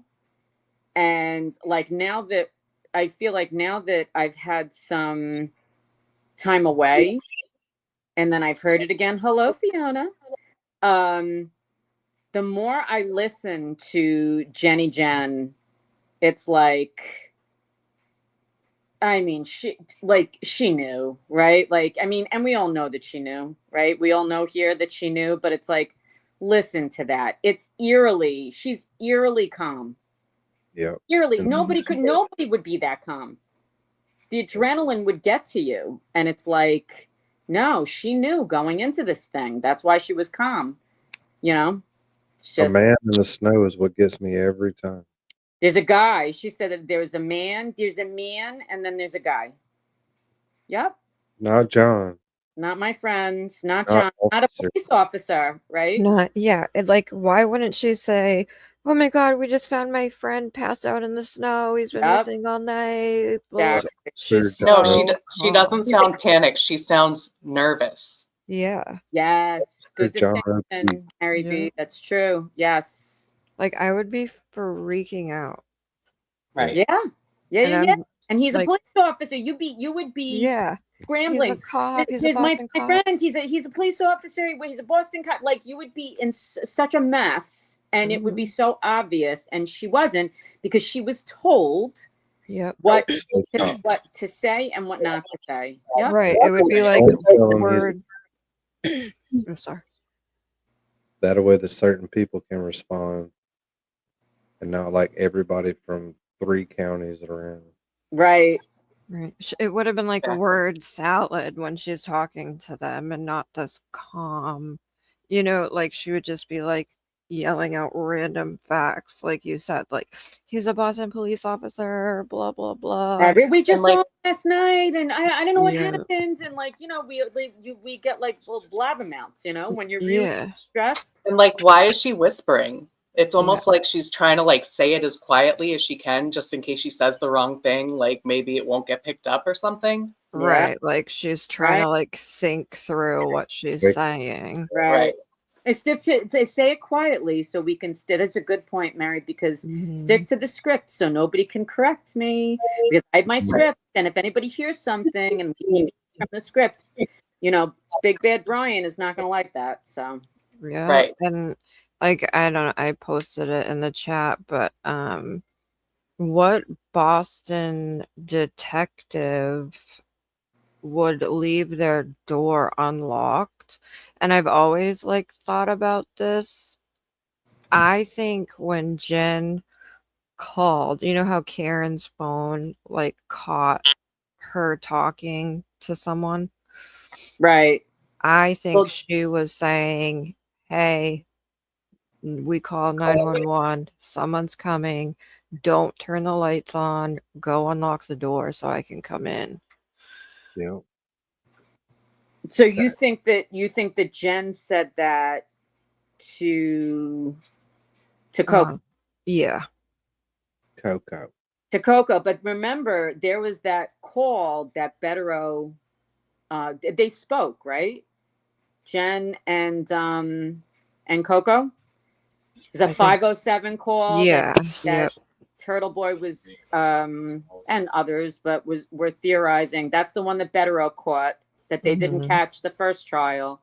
That was kind of like the warning, and then it's like, didn't they say that they drove by, or was that just proven that they I don't remember. on the way to pick up Karen, not with Karen, but like they went to the house. They're like, oh no, let's go to the house. Karen went to Carrie's or Jen's, and then Carrie drove back. They drove back to John's house, dropped off the Mhm. car.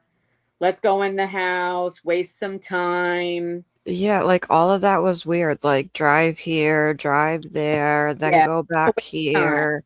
Then right. let's look in the house. Maybe he's in the house and you just didn't know. What? Yeah. Like what? Right. All right.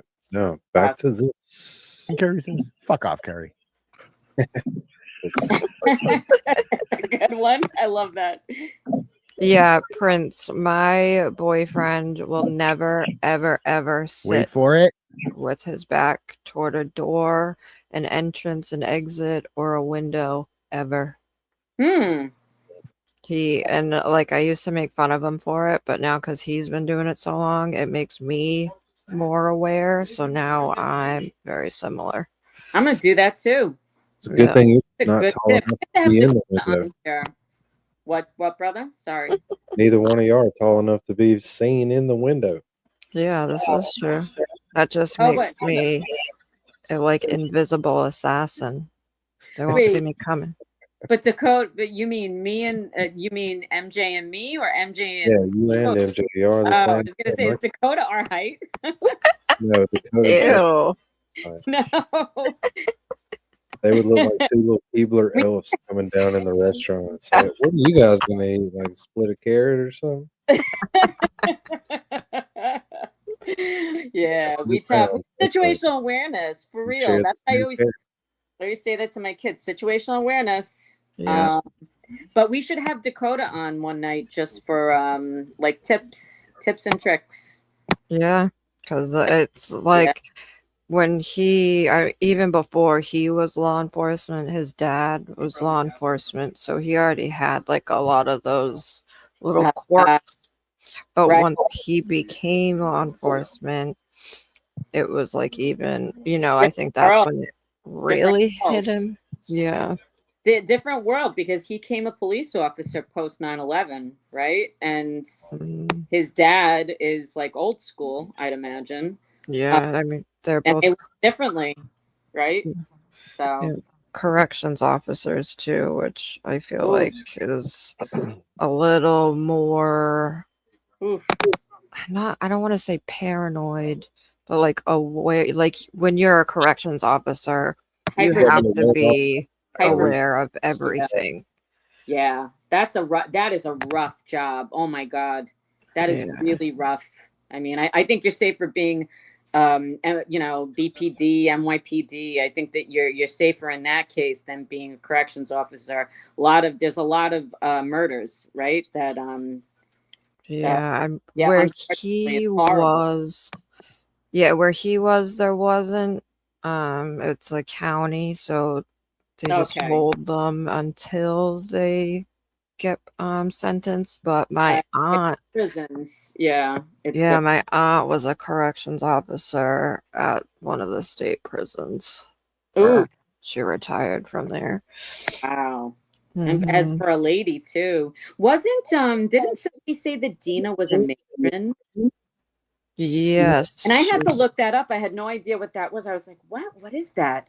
And that's she worked at a I mean, she said this is not like a secret or anything. She said on a live, right? Yeah, yep. Yeah. Not like disclosing something that was private. Was she, I wonder if she was in the jail or in the prison. I think that's wild. I forget because I remember her saying it. Yeah. Was when the last time she came up, I was not on stream and I wasn't in the chat either. But I remember, I don't know where she mentioned it, but next time we have her up, we should talk to her about that. That's so interesting. That she has some crazy stories. I miss Tina. I know. We just saw her a little while ago. Is she still She doing? has to go to bed like early, like Robin G. Yeah, she wakes up at like the crack of dawn. Is she still doing? Because I never watch in the morning. Is she still doing like with Resistance to Silence with Robin and? She does a little 15-minute lives every now and then. That's about it. Oh, okay, that's cool. Yeah, I mean maybe she'll poke her head in. We haven't seen her in a while. Yeah. Yep. Then maybe she needs to breathe in. Wait for it. Breather though, you know.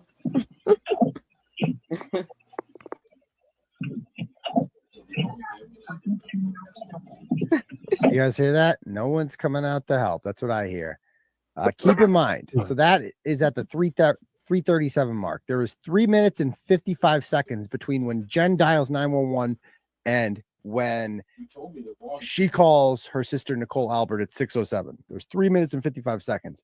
We are at the 3 minute and 40 whatever second 41 mark, 3:41. So a lot of the detractors will say, well, that doesn't make sense. That couldn't be her calling Nicole. That little whisper that you heard there. That couldn't be her calling Nicole because she called Nicole 3 minutes and 55 seconds afterwards. And this is only 3 minutes and 41 seconds afterwards. Aha! Gotcha, turtle fucker. You lied. Except I'm not lying. How this works. When this tape started, when this voicemail started, she was already on the phone with 911. She called the dispatch center. You call 911, you get a general dispatch center, a regional dispatch center. They send you to your local town police department when you tell you where you are. So she called, and I don't know if it's in Norwood, I think it is, or Dedham. Then they sent it to the dispatch center, or I apologize, to the Canton Police Department, Canton 911. And she gets on the whole phone with them at about what, the 15-20 second mark. But when the video started, she was being transferred from the dispatch center to there. So that's where they got you. Because remember, she calls the phone. She calls John. Phone ring, ring, ring, ring, ring. While it's ringing, Jen hits 911. Gets him. The phone call begins. The phone call begins. The 3 minute, 55 second countdown begins to the Nicole Albert call. And then finally, like 15-20 seconds in, to Jen's 911 call, John's voicemail finally starts picking up this audio. And as you can see there, she whispers something. Listen to this again. A lot of people debate what she's saying here, but it's without a doubt a whisper, and some of the words are undeniable.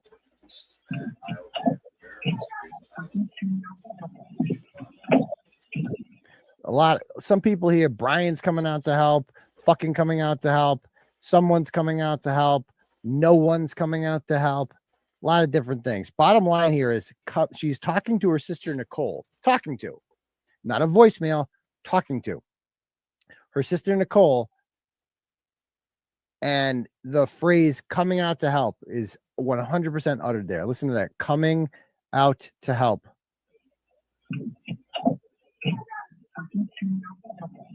And she whispers it. So that's two things there. She whispers and coming out to help. Why would you ever whisper in a situation like that? Why are you calling? So you're calling your sister. So that makes sense. If you were actually trying to get them to help, you would call, right? And if they don't call, if they don't answer, then you go inside the house. She claims they didn't answer. She never goes in the house until, like, you know, whenever everybody leaves much later. Oh yeah, by the way, there's a dead body on your lawn. It's gone now. It's gone now. But it's there was a dead body on your lawn. And so she claims that nobody answered that. Of course, that's a lie because it would have gone to voicemail. There was no voicemail. It would have come up as unanswered. It came up as answered, no matter what Adam Lally tells you. And she tells her, whispers, because what's up, Bright Song? New person in the chat. Hello, hello. She doesn't want anyone hearing this. Hey, Bright Song. I recognize about coming out to help. Bright Song from different chats. How'd you find us, Right Song? Cool. Great to have you. You rat too. Welcome to the rat house, frat house. To the rat house. Whatever that is, Nicole hears it and does not. Could have been better than that, huh? Welcome to the rat house. Whatever That's that right. is. Welcome to the rat house. She tells her, whispers, because she doesn't want anyone hearing this, something about coming out to help. Whatever that is, Nicole hears it and does not come out to help. So she's probably telling her, I'm guessing, that like someone else is coming to help. 911's coming to help. Whoever's coming to help. You don't need to come out. We're good. She calls her 30 seconds after this, but the voicemail ends. So we don't get that one. We don't get that one.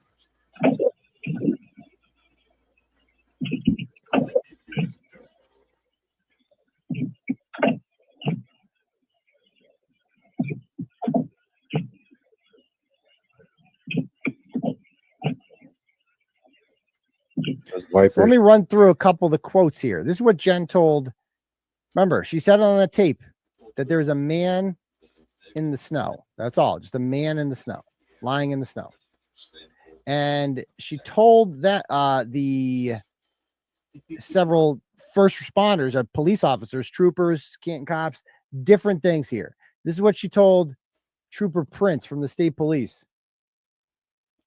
Jen said that they were approaching 34 Fairview when Karen said, pull the fucking car over. There he is. So there he is. She goes, there he is. There he is. So she knew that it was John. By her own words, she knew it was John. And she still referred to him as a man in the snow. Yep. Not my friend is in the snow. My friend is outside my sister's house. And just there's a man lying in the snow. 34 Fairview Road. Okay. Want to come down here and help out with that? Jen said as they were approaching the house, they said, "Pull, there he is." Jen said she did not notice him, but Karen did. Carrie stopped in the middle of the road and Carrie jumped out of the car and went to him. Jen said that John was in the area where she had last seen the vehicle the night prior. Jen said he was on the lawn. There was a coating of about 6 inches of snow on him. That's a lie. There was less than 2 inches of snow.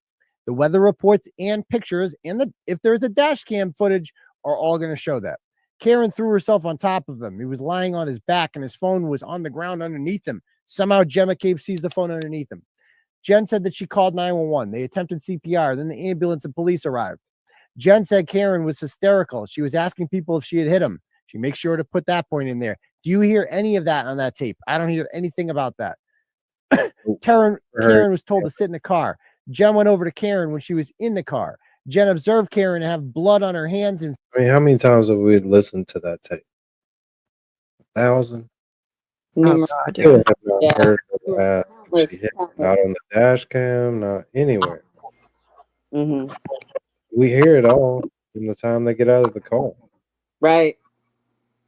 You can trace cameras around just about all the way through the event. And she never says it. Right. Right. And wasn't that what AJ was able to masterfully was it with Nuttall? I mean, it was with the the police officers and EMTs. There's supposedly was it with Katie McLaughlin and Timothy Nuttall, like the one at Flamati, somebody who said that she had said, right, and that he was able to disprove it. Was that part of the? Am I remembering that correctly? It was supposed to have happened when they were in the back of getting into the back of the ambulance, right? Right. And we've seen that dash cam video, and she never said it. I mean, you could get a lip reader to come in here and watch these videos. Yeah. I'm sure. Right. What was the thing that we wanted the lip reader to? There was something. I remember now. What was it? I remember we were like, shit, we should get a We lip wanted the lip reader to come in and watch the waterfall video. Yes.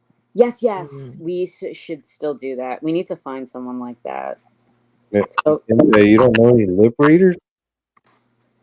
God. We brought you on this show specifically for your help in the reading of lips and the hookup. They read lips. That's a superpower. So Not you to be may not confused want to with know. Mary Like, B. I don't want to Parker. know It's everything that slippery. everybody's saying, but that would be interesting. Yeah. That would be cool. That would be cool. So if anybody knows of a lip reader offhand in your circle, throw them our way. And watch the unedited waterfall video and let's see what everybody says throughout their time in the video. That's right. Remember the Seinfeld the Seinfeld episode where George, oh, I haven't seen it in a while. I read lips. And they definitely lip watched it. reader got it wrong. And then he confronted, wasn't it like he confronted the girlfriend? I forget. I have to go back and watch it. That shit Face. Karen was holding up her hand saying, I have my period. Did she actually say that? Sweet woman's gotta go. Jen said that she told Karen that was not her blood and that it was John's blood from them doing CPR. Jen also stated that while her and Karen were in the back of the car, Karen was yelling, screaming. I sent her the link. Now you need to take it.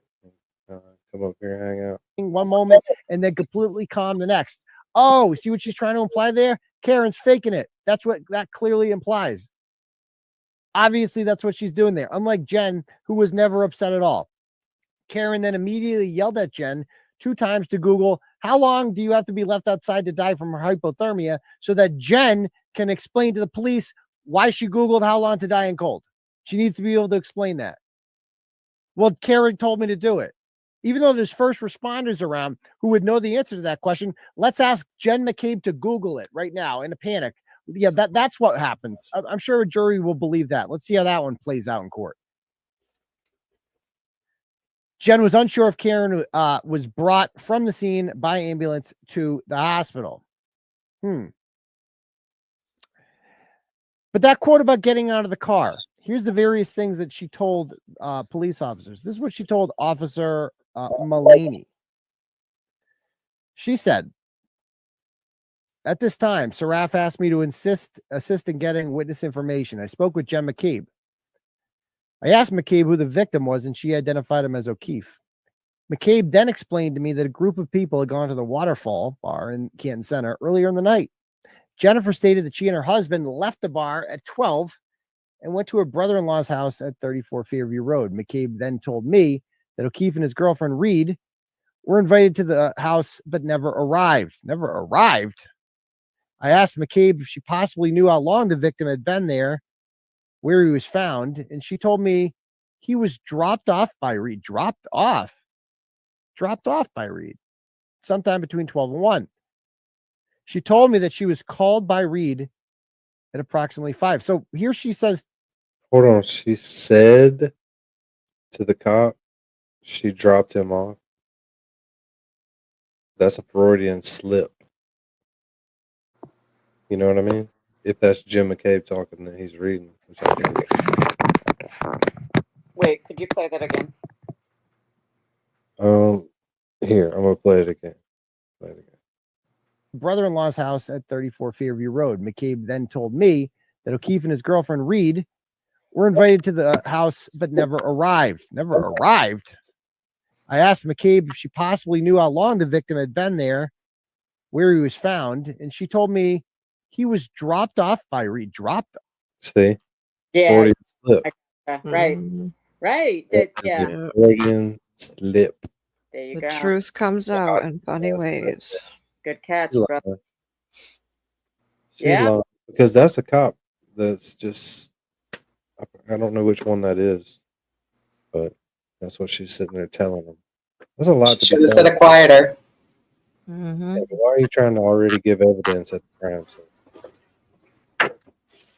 Trying to give the whole story. If you can get it Right. for anybody She to had listen. to, yeah, she had to be on top of it. Make sure she Yep. was the first one heard. Mm-hmm. Off. Dropped off by Reed sometime between 12 and 1. She told me that she was called by Reed at approximately 5. So here she says he was dropped off between 12 and 1, yet she tells the dispatcher maybe he's been out there for an hour. Interesting. McCabe then told me that she was called by Reed at approximately. Where was she guessing hour at? How would she guess that? I was just gonna say, was it an hour from the time Karen That called she her dropped to him the off time there? they got there? Is that another Freudian slip? Right. She literally just telling the story right then out of guilt. Approximately 5, wondering if she knew where John was. While talking to McCabe, Reed was distraught and repeatedly screamed, "Is he dead? And that's my boyfriend." Sergeant Good then advised Carrie Roberts to take Reed home. After Reed and Roberts left, Canton Control advised officers that Reed was making suicidal comments. Roberts then brought her back to the scene where Sergeant Good asked me to fill out a Section 12 paperwork and transported her. So there's one version. Next one is from Sergeant Lank. I mean, this guy. The guy that at State Police CPAC unit was contacted at 6:38 a.m. Trooper Proctor called back within a few minutes. How about that? He was made aware of the situation. He already knew. Karen Reed was hysterical and difficult to control. The only statement that she was able to relay was that she did not remember ever being there. She made telephone statements to her parents threatening suicide. She was taken to the hospital and put in section 12. Next, I went to 34 Fairview Road and spoke with the homeowners. So this guy went inside. Brian Albert and Nicole Albert. Doesn't say what time this happened at. Both parties. Okay, whatever. Brian stated that they had seen the victim at the waterfall and had spoken to him. He stated he didn't know the party very well, but he knew that he was a friend of McCabe. Brian and Nicole recalled that the victim had been welcomed to their home but never arrived. When asked about O'Keefe's demeanor or if he had any altercations with anyone, Brian said that he seemed to be fine at the bar and that there were no issues whatsoever. Matt McCabe also stated that he observed the vehicle pull out in front of the house, but never saw either of them get out. He also reiterated what Brian said, that he seemed fine at the bar. By the way, I don't understand why they all do this. They all make it seem like they were just getting along fine. I mean, shouldn't you say that they were arguing? That's still never made sense to me. It's like, if you were going to get in a fight, if you want to make it seem like they're mad at each other, be like, yeah, she came up to me and was like, he's such a cocksucker. Or he came up to me and was like, this bitch is crazy. She's trying to kill me. He can't deny it. He's dead. Next, I asked Brian and Nicole who was at the house that night. Aside from the names already mentioned, the following people were present at some point: Brian Albert Jr., Caitlin Albert, Julie Nagel, and Brian Higgins.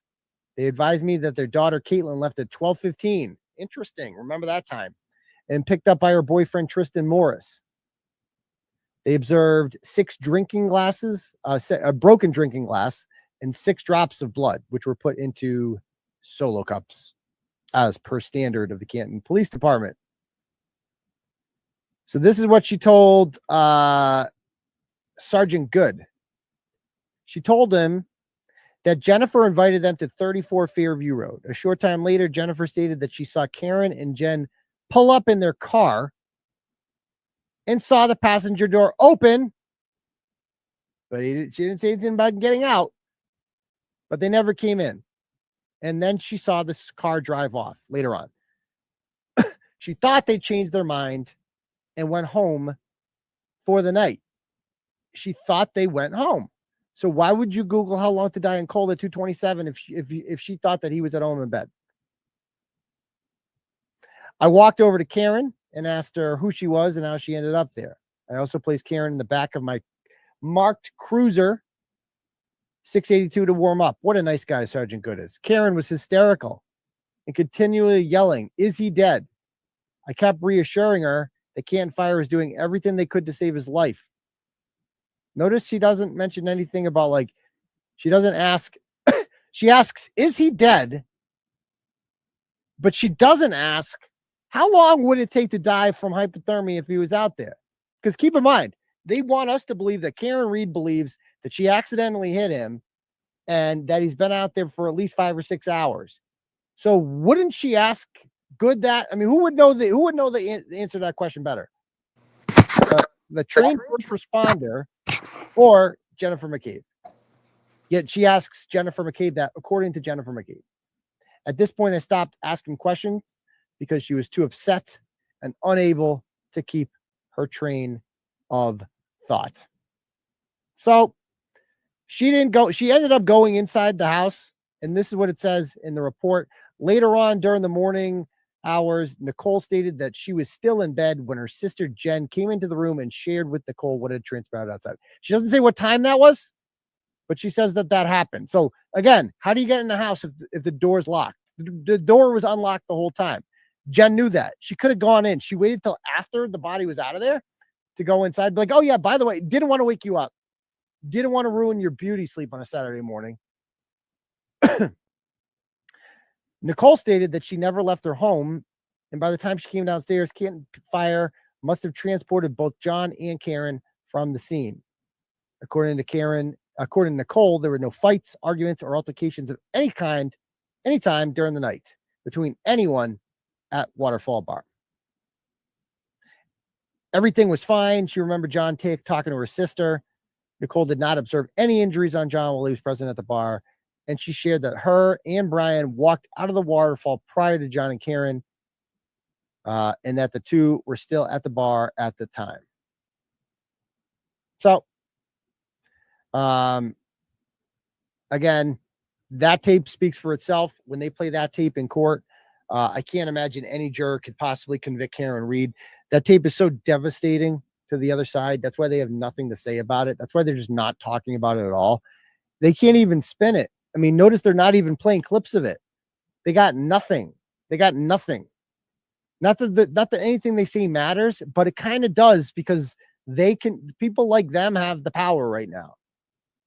And even though we are the majority, certainly, we don't have the majority of the power. And that's what we're trying to do here, build a grassroots movement. And they are trying to stop it by criminalizing our speech. But we ain't got no quit. And we're never going to stop. After hearing this tape, this is the most authentic, the worst 911 tape I've ever heard for a person in Jennifer McCabe. It is the most authentic grief and hysteria and trauma I've ever heard from a person in Karen Read. That video is devastating. And I, for one, can't wait to hear the full 911 call with the dispatcher on it. And if they have dash cam video, that as well. And by the way,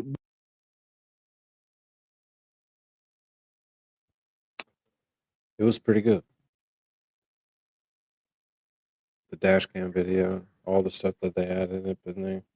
Yeah, I never sorry, I never realized we'd never heard the 911 call with the operator on it.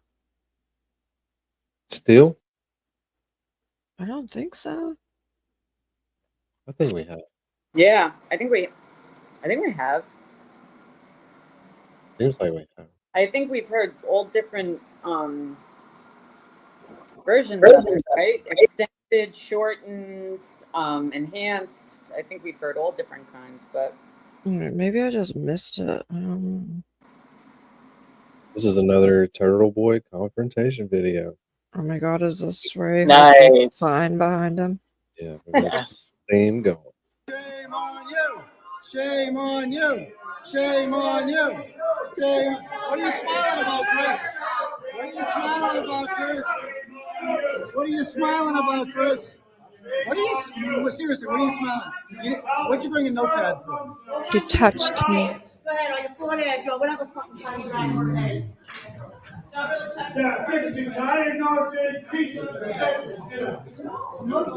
Is democracy dead in Canton?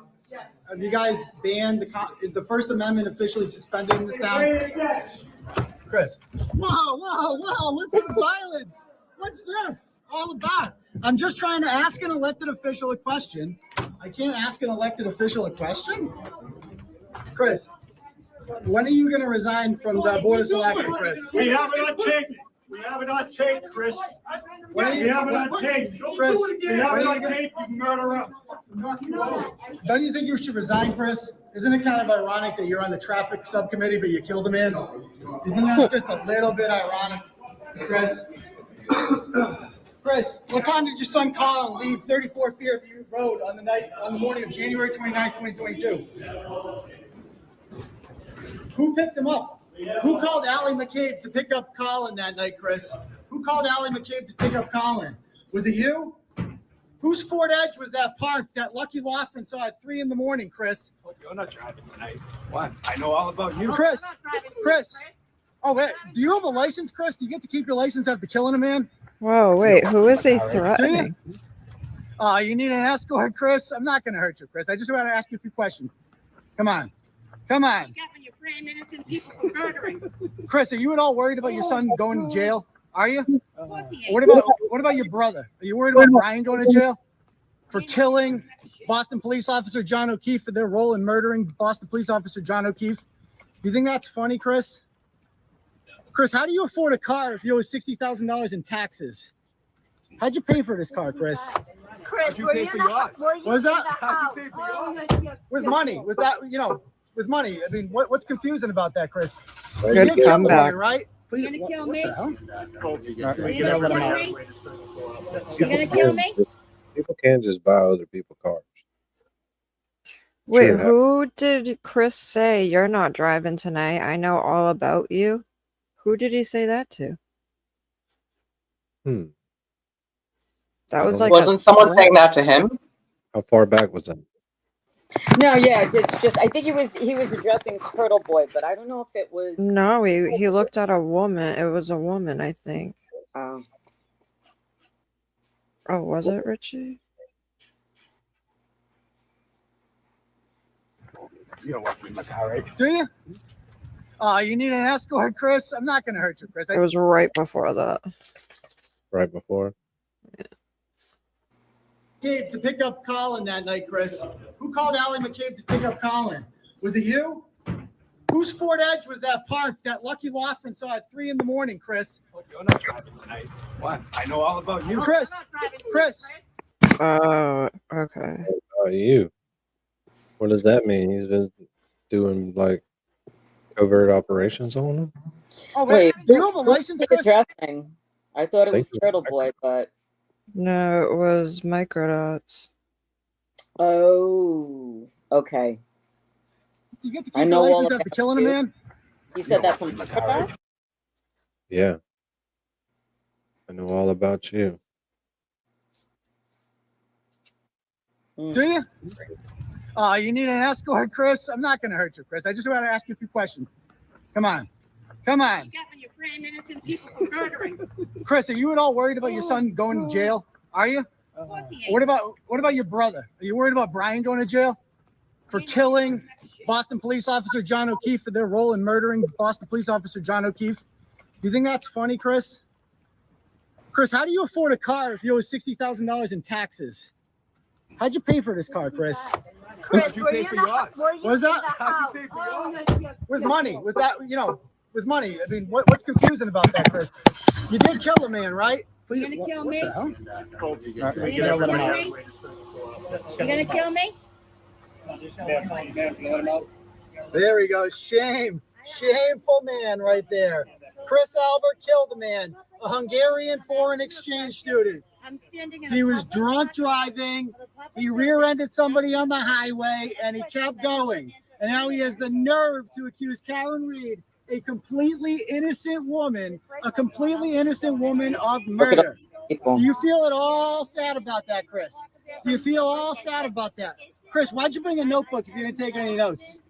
Chris, why'd you do that? I'm gonna wait until he answers the You really have a You have a crucifix? How are you gonna have a crucifix if you're going to hell? How are you gonna have a crucifix if you're going to hell? Chris, Dude, sometimes he just comes out with these lines. you've got enough people in your car. You're gonna go to hell. You've got enough people. Yeah. That's People in your car, Chris, okay? Take it easy, Chris. Yep. Take it easy, Chris.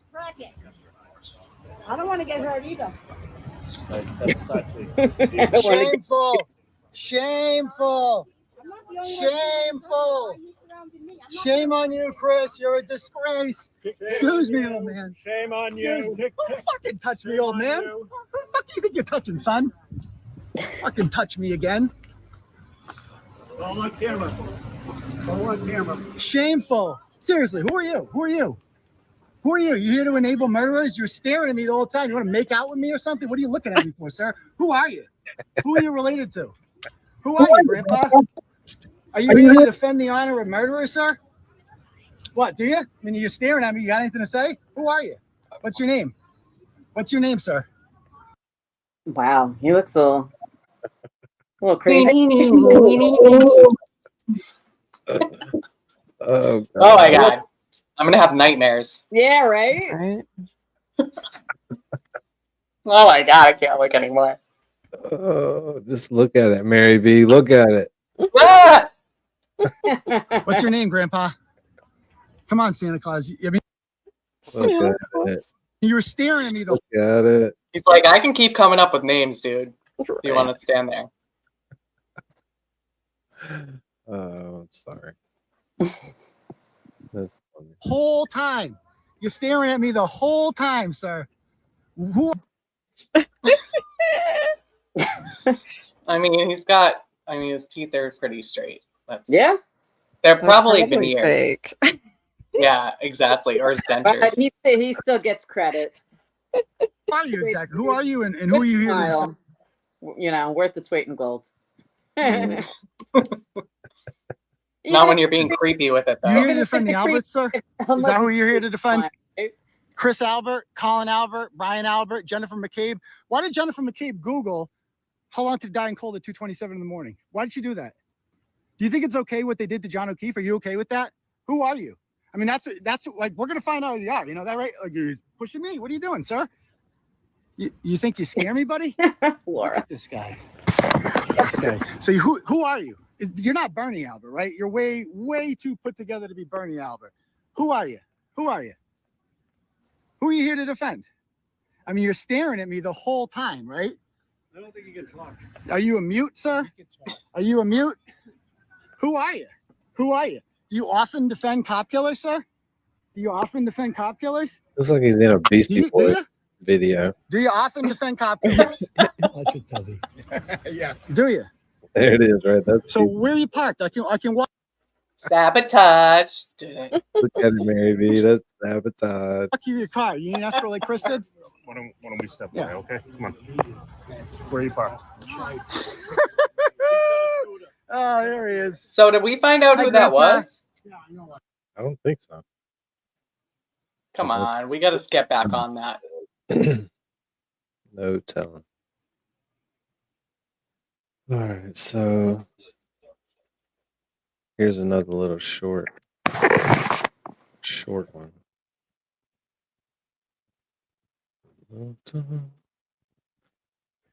Now, Malcolm. They are thinning, but what we are seeing is still some of the very passionate Karen Reed supporters. If you look just across the street, there are a good amount of them that remain behind the barricades here, having their voices heard. We want to speak here with Aiden Kearney, better known as Turtleboy. You were inside of the courtroom as this came down. What was it like for yourself, and what was the feeling inside of the courtroom? It was a surreal, emotional experience. That's the best way I can describe it. When you've invested so much of yourself in your life in one case for the last 2.5 years, become almost part of it yourself by getting your own charges with it, to finally hear those words, not guilty. I mean, I've been dreaming about this, man. I've been thinking about this for so long. But to finally hear them read out loud in court and see the emotion in Karen Reed's team just leading up to it. There's 20 minutes in there of just intense feelings, like look of terror and scared, and then it was a happy ending. It was the most emotional. It was an emotional roller coaster, is how I would describe it. As the different charges were read one by one, what were your feelings as the different ones were read aloud? So when I heard not guilty with murder, I felt good with that.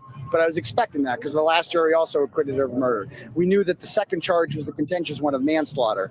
And when he said not guilty of that, oh man. And we all kind of inferred from the questions they asked yesterday that was the one that they were stuck on, particularly count 5. And so when he said not guilty with that, I was just overcome with emotion. And then they said that the DUI charge was a conviction, and it just didn't even matter. It just didn't even care. No one cared, because who cares about a DUI from 3 years ago when no one was hurt? That's the key thing here, is that John O'Keefe was not hit by a car. So if Karen Reed drove drunk and didn't hit him, what does it matter? If a tree falls in the woods and no one's around to hear it, what does it matter? So to hearing those, and you knew at that. I think that's does it make a sound? But I guess you can spin that however you want At that point, the third one was going to be an acquittal. And lastly, what would you say to those who feel like John O'Keefe still hasn't received justice? Well, all of these people here think John O'Keefe hasn't received justice because the people who murdered John O'Keefe are out there. They're the McCabe's and the Alberts, and John O'Keefe went into their home and never came out of it alive, and they threw him on the lawn like trash. So I would hope that all of us can unite at this point, now that Karen Reed has been exonerated, that all of us can unite and demand that the Alberts and the McCabe's and Brian Higgins be held accountable for what they did to John O'Keefe. Aiden, thank you for your time. Malcolm, thank so you. A lot of mixed reactions and feelings here. We're going to send it back to you all in studio as we continue to get the pulse of feeling. Crazy day right there. Crazy day in court life. Yeah. OJ may have been a big trial that everybody watched on TV, but as far as like everybody hanging out on YouTube. Oh yeah. Right. And this is when they tried to kick him out of court. When they had to have the hearing to see if he could stay. Oh, when Bradle came in. Yeah. Exactly. Back on the Reed matter. It is All right, sort of a side issue in the Reed. everybody's favorite person right there, huh? Ugh, God, I don't miss her voice. Come on. Her face, her everything. Her everything. Yeah, you're a That little dumb loud. bitch. For fuck's sake. And she's a Cancer. She's a Cancer like me. Oh my God. get You that. mean like me? Yeah. She's one of the bad ones, though. She's not Canseminide like us, Dan. Yeah, she's a real Cancer. Dark. Moon Maiden. So You know, the you defendant and her lawyers have been excused. Okay, so why don't counsel identify yourselves, please? Sure. Adam McLaughlin for the Commonwealth, Your Honor. Sarah McLaughlin for the Commonwealth. Right, good morning. Good morning, Your Honor. Timothy Bradle on behalf of non-party Aiden Carney, who for the record is present in the courtroom. Hey, does Mr. Carney want to sit with you? I think he's okay right there. Okay. If that's all right, Your Honor. All right. So, Commonwealth, so I do want to say a question before we begin. Commonwealth, in your motion to exclude an individual charged with witness intimidation in connection with this case from the courtroom during the testimony of certain witnesses, before we begin, are you advancing the concerns of the DA's office or the concerns of the witnesses themselves, or both? Both, Your Honor. Okay, Judge, so. if I may, I'm sorry to jump in, but just if I may, I Sure. do have what I think is a pretty substantial procedural objection. Okay. Maybe I'd ask that you sort of just make a quick bifurcation of the issues here, and we can address the procedural issue before we get into the substance of the motion. Sure, I'll hear you. We could. Thank you very much, Your Honor. Your Honor, so the record is clear, because we may need an appellate record in this case. Okay. But I was here in the Norfolk Superior Court today, completely unrelated to Mr. Carney, my client, as you know, in the other matters. And I was here today on the matter of Commonwealth versus Tylee Curry for a motion to suppress. And that's- Which is a case that I am in the middle of Right. that motion to suppress with you. Exactly. And I actually figured that we wouldn't do the motion and get a date. But I was fully focused on that matter and had no notice whatsoever that the Commonwealth was in the Reed matter, was seeking to exclude my client as a journalist from this courtroom. The first thing is that, and I know the court has a job to do in terms of ruling on this motion, and that's fine. And I ask that the ruling be that it be denied on procedural grounds. The procedural grounds are, Judge, that there's been no service of process whatsoever on a case where the government is seeking to essentially trample all over my client's First Amendment rights as a journalist. On 15 minutes notice. You know, I know you gave me the thing 15 or 20 minutes ago. And it's more than a half an hour, but I understand. All right, well, you get the point. So, you know, This is not something She's that I such a dumb can bitch. process and absorb and make any sort of cogent arguments on the merits of the motion on that time period. I'm sure that the court respects that. I'm trying to address it as best I can, but I think that the procedural issues here should control. And here's the procedural situation, Your Honor, that the government filed this 6-page motion. There's a footnote 2 that refers to them serving this motion on May 8th to the Associated Press. Why they couldn't just pull up my email and serve me is an open question that I'd like an answer to in open court. So they can serve the AP 2 days ago, but they can wait and not even serve me with the motion when I get here to court today on a completely unrelated matter, I might add. So there's some funny business going on here, and there's been nothing but funny business from where I sit from the Commonwealth on Mr. Carney's matters. And here we go again. So I don't appreciate that from counsel, from the Norfolk County DA's office, number one. Number two, Your Honor.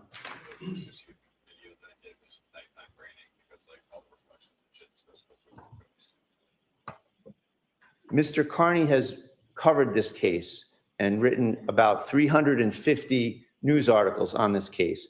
He has developed evidentiary scoops on this case that have added to the quantum of evidence in the matter. He's never caused a problem. He wishes to be in the galley of journalists like everyone else and cover the case. There's never been a problem whatsoever. This is more personalized retaliation from the Norfolk County DA's office against Mr. Carney. Another point, Your Honor, is that this matter, as far as the Commonwealth is concerned, is res judicata ×2. Judge Krupp in this very court addressed this exact issue about Mr. Carney covering this matter, being in the courtroom with witnesses that had a stay-away order. All the same people that the government is trying to have another bite at the apple with here. All these people, this was adjudicated fully with the special assistant DA before Judge Krupp, and Judge Krupp ruled against the Commonwealth. Judge Krupp said that Mr. Carney was able to be in the courthouse covering this case regardless of any of these witnesses in the stay-away order. The stay-away order was exempted from Mr. Carney's presence in the courtroom, rather, was accepted from the stay-away order. Okay. So this is done. This has been adjudicated. It's been adjudicated again, Your Honor, by Judge Pomeroy across the street in the district court.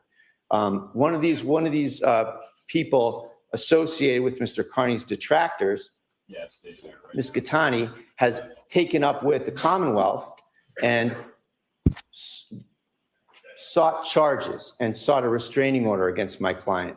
And Judge Pomeroy recently, as recently, I think it was a couple of weeks ago, we were across the street, Your Honor, seeking to vacate the order under the doctrine of unclean hands because this plaintiff keeps trying to contact my client while under a restraining order.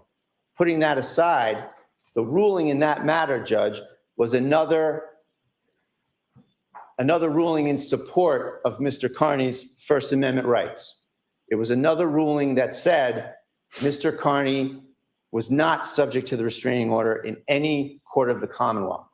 And the reason we brought that motion, Your Honor, was because these same witnesses that the government here is again trying to advocate for their own personal issues, those same witnesses somehow took up with this plaintiff across the street, Ms. Gattani, brought her to court here in prior Reed proceedings to kick out Mr. Carney, because at the time she had an operative order against him. And Mr. Carney, to his credit, got up and left and got out of here.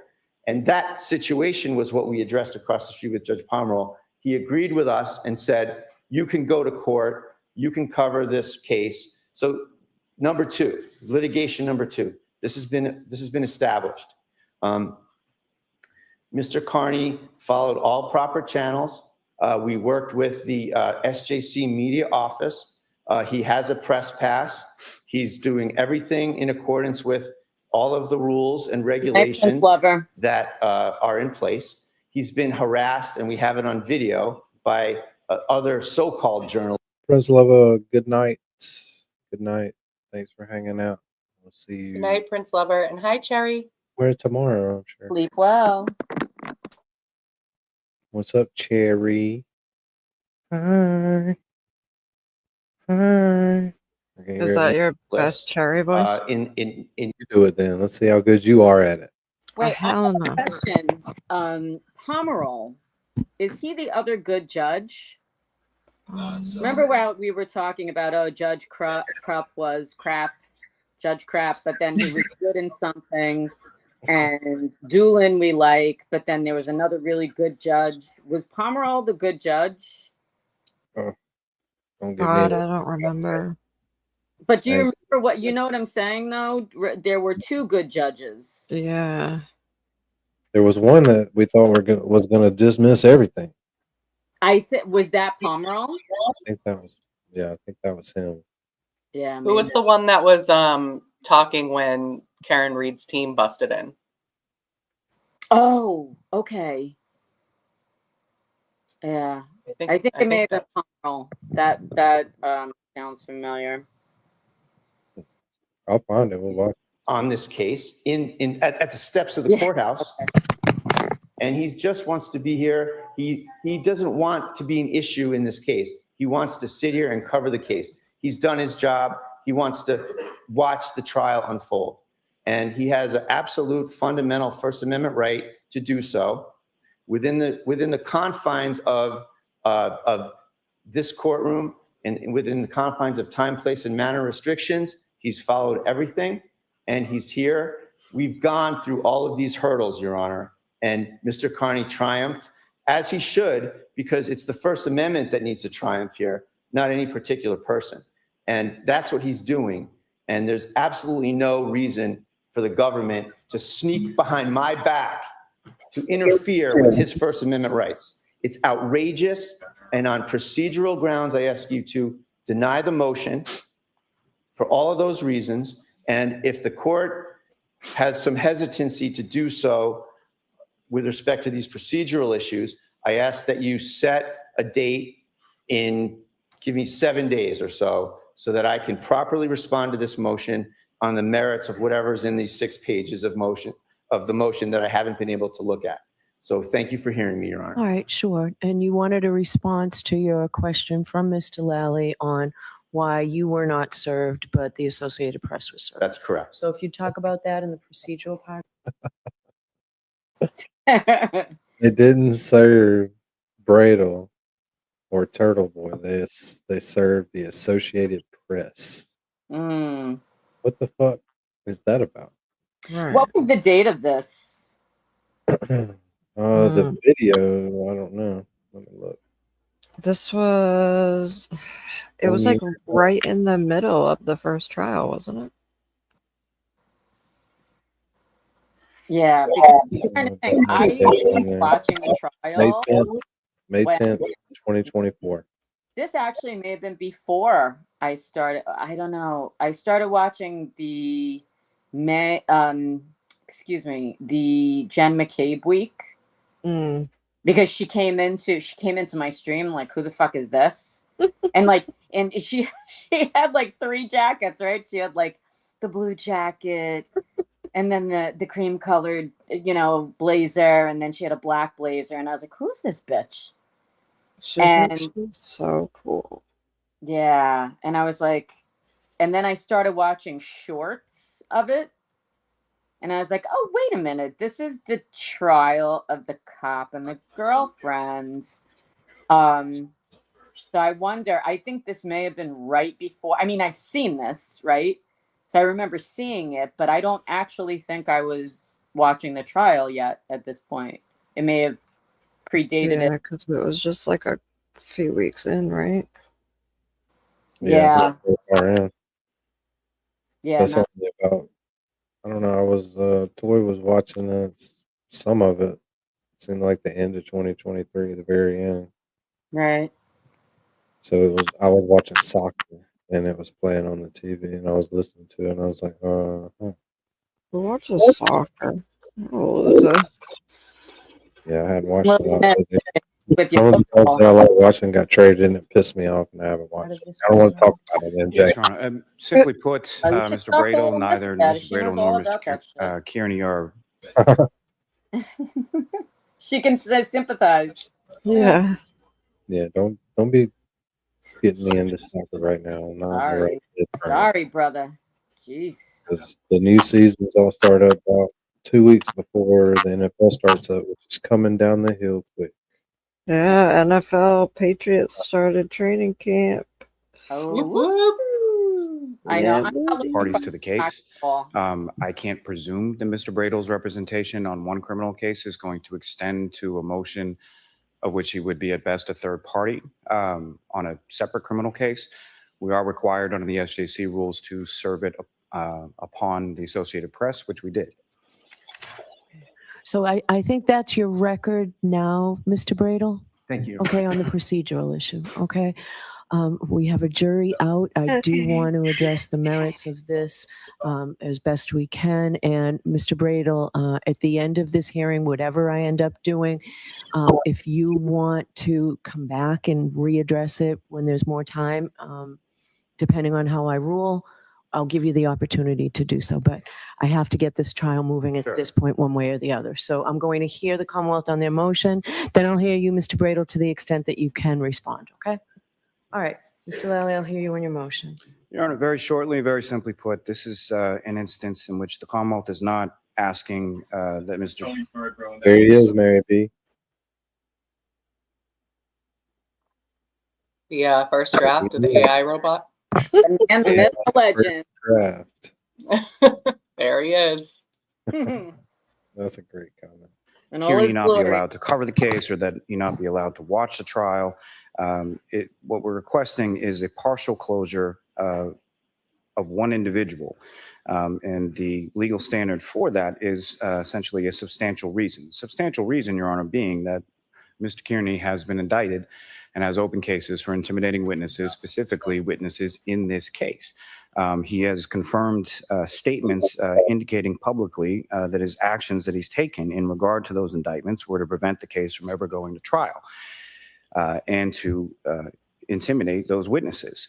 Those witnesses will be called to testify in this case, and what the Commonwealth is simply requesting is that he be excluded physically from the courtroom, not excluded from watching the trial, not excluded from covering the trial, but excluded physically from the courtroom while those witnesses are testifying from the stand. And the witnesses you told me have expressed concern. What do you say about that? Yes, Your Honor. The witnesses have expressed concern. The Commonwealth is concerned as to his presence affecting their testimony or their ability to recall. And for all of those reasons, the Commonwealth would submit the administration of justice and the witnesses being able to testify, as well as the witnesses' own concerns are more than meet the test of the substantial reason for Mr. Kearney's exclusion during the course of their testimony. Okay. Mr. Bradle? Your Honor, the witness's concern has no legal materiality This is the last one I'm doing. under the law. So the answer that I have is, so what? 3, 2, 1. The witness's concern, where does that fit into the law here, Your Honor? This matter's been adjudicated twice. Mr. Kearney has the right to speak on the case. He's gone through all the proper channels to be here. He is not in any way wants to or is trying to make any issue of his presence here. And he's just trying to cover the case as best he can. And this is just a personal vendetta that's been carried out by the Norfolk County DA's office against Mr. Kearney. And, you know, this is where the court needs to hold the line on the First Amendment. You know, this witness intimidation statute, Your Honor, is an absolute abomination. It is going to be struck down. It's just a matter of time. And this is just a continuation of everything the special counsel's been doing to Mr. Kearney. Now the office itself is doing it. There's no reason for this motion to be allowed, Your Honor. There's no discomfort exception to the First Amendment, Your Honor. There's been absolutely nothing advanced, especially on an emergency basis, which is, I assume, why this is being done with no notice. There's been no establishment of any emergency. Maybe look at O'Glaze. Got that head box. What am I looking at? Oh yeah. Oh my God. Glaze a dozen donuts every 3 minutes. Ugh. Freshly glazed. Who's that dude next to him? He looks like an idiot too. Yeah.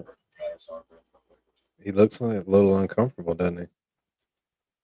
Yeah, he's like, oh, I'm on camera. He may have gotten some glaze on him. Like, damn it, I didn't know this was Paulo Glaze.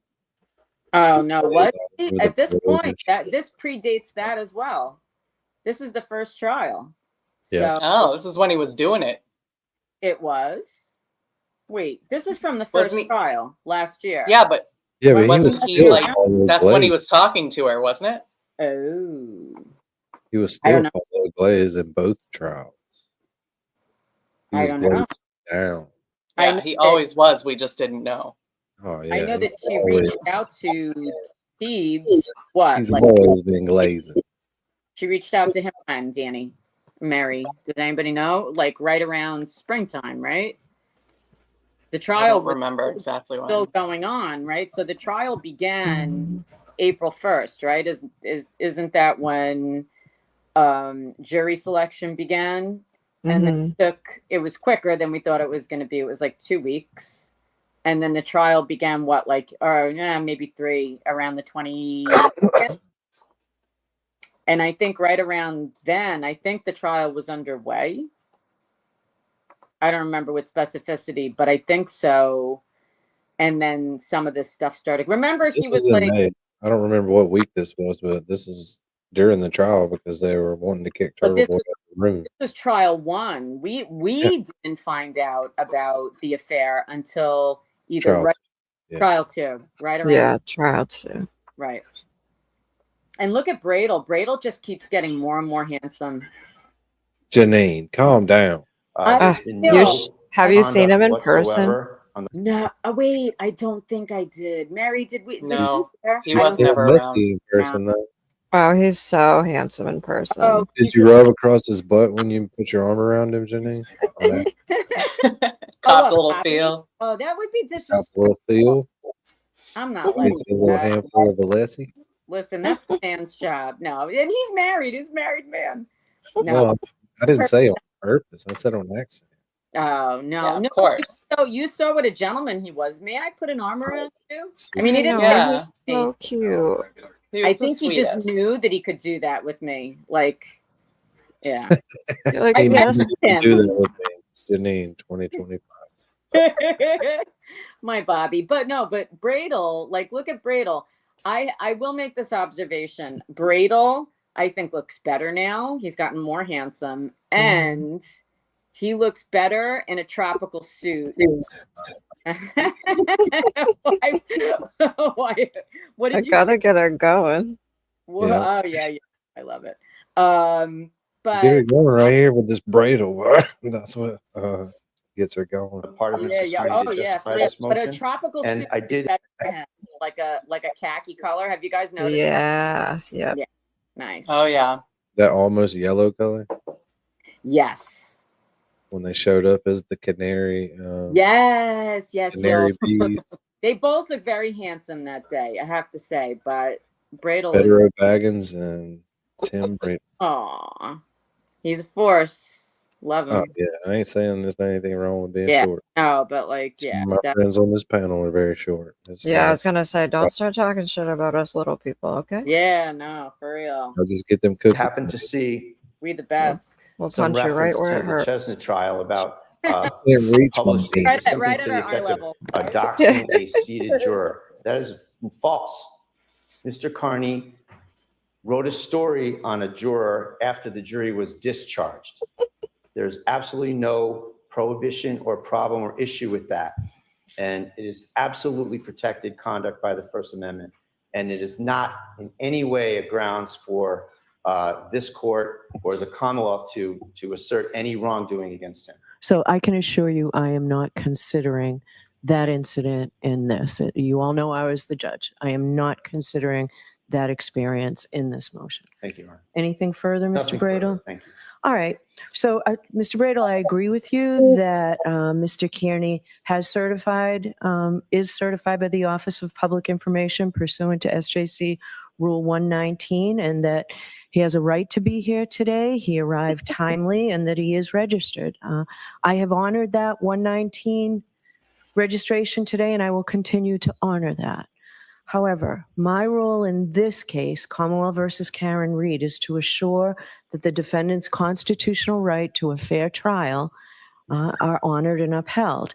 And because of the chilling effect that Mr. Kearney's presence, I find, will have on the witness's testimony, I'm going to excuse him while the named witnesses in the Commonwealth's motion, Julie Nagel, Christopher Albert, Colin Albert, Michael Proctor, Jennifer McCabe, Matthew McCabe, Brian Albert, and Yuri Buchanan. And the Commonwealth also today requested Nicole Albert because of the incidents that reportedly have been held at her home. I'm going to excuse him during all of that testimony. Now, in my media order, if you have it, I'm sure your client has it because they're handed out to the press. Under number 1, I say that anyone leaving the courtroom to the media during the trial proceedings may lose their seat and may not be permitted re-entry unless there is available seating. That will not happen to Mr. Kearney. I will not take away his seat today.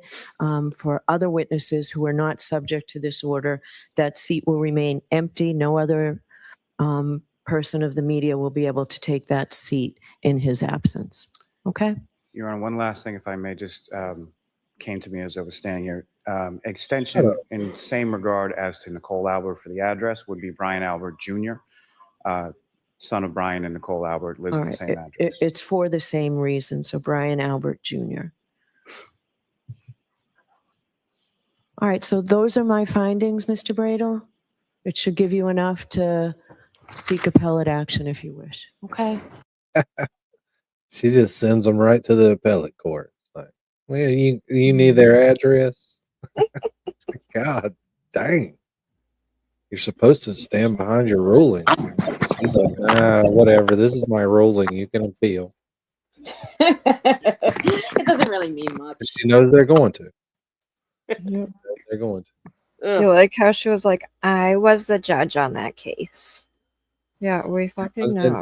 No one cares. Shut up. But she was super nice, super logical, and super normal in the other bench trial she did. And we all thought she was going to send that chick to prison for the rest of her life. And she Oh didn't. my God. I thought that woman was So cooked. just when I thought you were all the way gone, All right. you act like a normal person. Oh, Penny. What the hell was her name? Penny McGee. McGee. Yeah. I thought for sure she was sending her. Ruling. Yeah, I didn't know. I was just like, woof. But then When- Steve's went with a bench trial, right? With fake victim. Yep. Yeah. That was the It most. wasn't Bev, though. We did Right. not have any faith in Bev. Oh, no. Yeah, no. You She get said Bevy's fun. penetration. Oh my God. I almost It said was that not out loud. penetration. But I'm I was going to be like, who is penetration? Douchebag. Someone wants to counter and bring in a state police officer to say that investigation was fantastic. Do it. Do it. That crime scene is completely open. It was my fault. I said Unsecured. anywho, so. Yes. And available to anybody who wanted access. Correct. Everybody did a remarkable job under the circumstances. It looks like an evidence bag. It just doesn't say Canton Police on it. It says Stop and Shop, but it does look like an evidence bag. It's the same thing. I wish they could have played these like during his closing. Play these for the jury, please. You see, we're laughing. Yeah, just a bunch at of clips. We're making, yeah. But somebody asked, I don't remember whose live it was in, but the question was, who do you hate? I don't know if it was in the chat or it was on the live or whoever it was. Who do you hate the most? And like a couple people were like hate in the sense of like, who do you, out of all of this cast of characters, who's like your worst villain? Oh, it may have been Bob and Allie. I don't know. And a couple people said, like the usuals, Proctor, Jenny. And then no, maybe it was like out of law enforcement. And my all-time worst, the one person that puts me into a rage, whereas my gut is twisting, is Gallagher. Oh yeah. Mr. No Probable Cause, Gallagher. The look on Stupid face. I mean, this trial this time around was so much worse because there's that asshole with his tan and his smugness and his arrogance and complacency. Nope, no probable cause. And oh God, I wanted to throw my fucking phone. Yeah. So who like, let's do a poll. Who was your worst? Put your worst in. Investigation was fantastic. Yeah, put your worst in. What do you mean by certain forms of physics? Physics calculations that are required to figure out how far a body at rest could move, having been struck by an object in motion. That's a basic principle. Yeah, I guess you could say though. Everybody did a remarkable job under the circumstances. Were those just any solo cups or those solo cups that you took back to the station from 34th Fair? And somehow, as he landed, tapped that cell phone underneath his body to land on top of it. They just did. That's the evidence of the scene. Hang on. Objecting if they called somebody in rebuttal to reinforce. Oh no. Oh no. Mr. Brennan said, what if I called a Massachusetts State Police officer to say that this was the best investigation ever? Do it. I have 2 words. Do it. Do it. I'd love that. It's not a personal shot at Mr. Brennan. I'm just saying, do it. What if the Commonwealth wants to counter and bring in a state police officer to say that investigation was fantastic? Do it. Do it. And that crime scene was completely open. Yes. Unsecured. Yes. And available to anybody who wanted access to it. Correct. Everybody did a remarkable job under the circumstances. It's hilarious. All right, let's get to something else. This is one of his supporter walkthroughs. This is day 2 of deliberations. All right, let's do a quick walkthrough of the crowd, see how everyone's doing. How you guys doing? What's going on, brother? How are you? Good job. Thank you. Yeah, actually, I'll be right back. I just want to do a quick walkthrough just to get everyone here. I'll be right back. How's everybody feeling? You're looking good, my man. Thank you, sir. Thank you. Thank you. Mr. How's it going? Oh, I can't see. Oh, nice.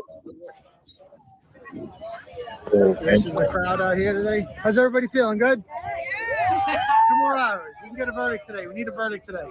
How's everybody doing? Awesome. Wow, look at this crowd, man. Look at this crowd, dude. Hello, hello. What's going on, everybody? Not guilty, right? Yes. How's everybody? Awesome. Danny, Joe Biffle wants his wrench back. Look at this. Wrench the man, would you? Jesus. But Joe Biffle, Yeah, but then you For not can't say half the shit that he says if I put a wrench on it. It wouldn't be as funny. Wouldn't be anywhere near as funny. Oh, Cheryl. Yeah. You might have You got about to 2 more up the CBD a little bit, Cheryl. 4 hours. Tommy, how we doing, buddy? Good to see you. 2 more hours. How's everybody doing? Look at this crowd. This is awesome. How's everybody doing? Hello. How we doing over here? How's everybody feeling? All right? This is awesome. 2 more hours. Not guilty. Not guilty. I'm feeling it. I'm feeling it. I'm feeling it. How's it going? Look at this crowd. Wow. Hello. 2 more hours to get not guilty. I'm feeling it. Nothing. I got nothing. I know what I'm saying. I got no insight. If I did, yeah. Hello. How's everybody doing? What's up, Brady? please. What's up? I just got here. Can you take a picture? Yeah, You and I. yeah. I'm just doing a quick walkthrough of the crowd. All right. I'm just trying to get everybody on film. I'm just gonna walk. Here's what I'm gonna do. I'm gonna walk down here and back, and I'll get you on the way back. I'm Okay? right here with the I just dog. want to get the whole presentation here. Hello. How's everybody feeling? 2 more hours. 2 more hours. We can do this. 2 more hours. Not guilty. Not guilty. I'm feeling it. I'm feeling it. Not guilty. You guys feeling it? I'm feeling it. Not guilty. Come on. Come on. Come on. Come on. How are we feeling? Yes, she is. Hello. Not guilty. Right, here we go. That was awesome because you could wake up 7 o'clock. Dina would be out there. Hey, I blanked out. Tom would be out there. Plenty of places to hang out in the morning for a little while. And then you get your afternoon people rolling in. It's pretty cool. Feeling it? Awesome. Here it is. Here it is. Couple more hours left in the day. I'm a Microdots member. Microdots, awesome. Yes, awesome. This is fantastic. How you guys feeling? Feeling good. Feeling the acquittal? Let's do it. Might as well do it today. So there we go. Awesome, awesome, awesome. Woo. Can we have a stream where we just talk about our pets, please? Denny, they're important. We are here for doing our Stop. Pet stream. I don't know. I could talk for hours on a pet stream. You need what? I could talk for hours on a pet stream. I bet. I have enough of them. It's a good reason not to. Shut up. You're such an asshole. You've been so nice to me tonight. I should have known it wasn't going to No, last. I can't let it go that way the whole time. broadcast, afternoon broadcast 1 to 2 in the Turtleboy corner over here. So I think things are going pretty well in there for the defense. What? You're interrupting my broadcast. I'm live on Facebook. I'm live. I was live first. I'm live first. Why would I go to jail? I've been live before you. Yeah, you don't even know. You don't follow me on all the platforms. What? I mean, you're more than welcome. You're interrupting my broadcast. So I'm just trying to do a broadcast. Yeah, but you don't have to do it right here. But I like it right here. But don't interrupt my guests anymore. Just I have attorney well, Stephanie Murphy. oh, I have attorney. Nobody. What's his face? We can get an attorney on here if you want. No, you don't. I mean, it's my broadcast, Listen, John. Matt Johnson's calling you to come over there. I don't know. I like because I don't. There's no room over there, and this is the Turtleboy corner. Okay, so what? John, we're just trying to please stop interrupting the broadcast. FCC regulations. We're trying to do some reg. I'm on the radio, so you gotta watch your language. I know, but you got to watch your language. I'm on Facebook Live. Okay, it does matter because it's against the Facebook rules. It's against the Facebook rules. It is. You know it is, John. I know. You got to take it easy on the witness intimidation. Okay? So just trying to do a broadcast. Yeah, John, we're just trying. So anyway, we're trying to do a broadcast here. Doing a broadcast about, I don't know, how do you guys think court's going? I think it's going pretty well for the Reed team. I think that Matthew DeSogra is an excellent witness for the for the defense, rather, not the prosecution. And you know, it's like Wimbledon in there. You know, Hank is trying to fire in some serves, but DeSogra is just using that beautiful backhand of his to just hit him back over and over again. And let me tell you, folks, the jury is eating out of the palm of Matthew DeSogra's hands right now, and they just look flustered. And it's like they're just ready. They're ready to acquit Karen Reed. They are. That's, you know, I saw one woman actually mouth. I can read their.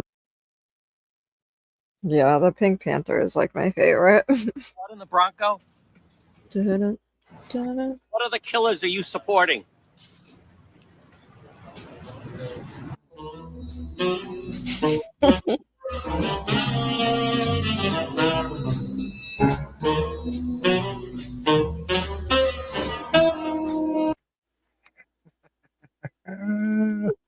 Stop it there every time.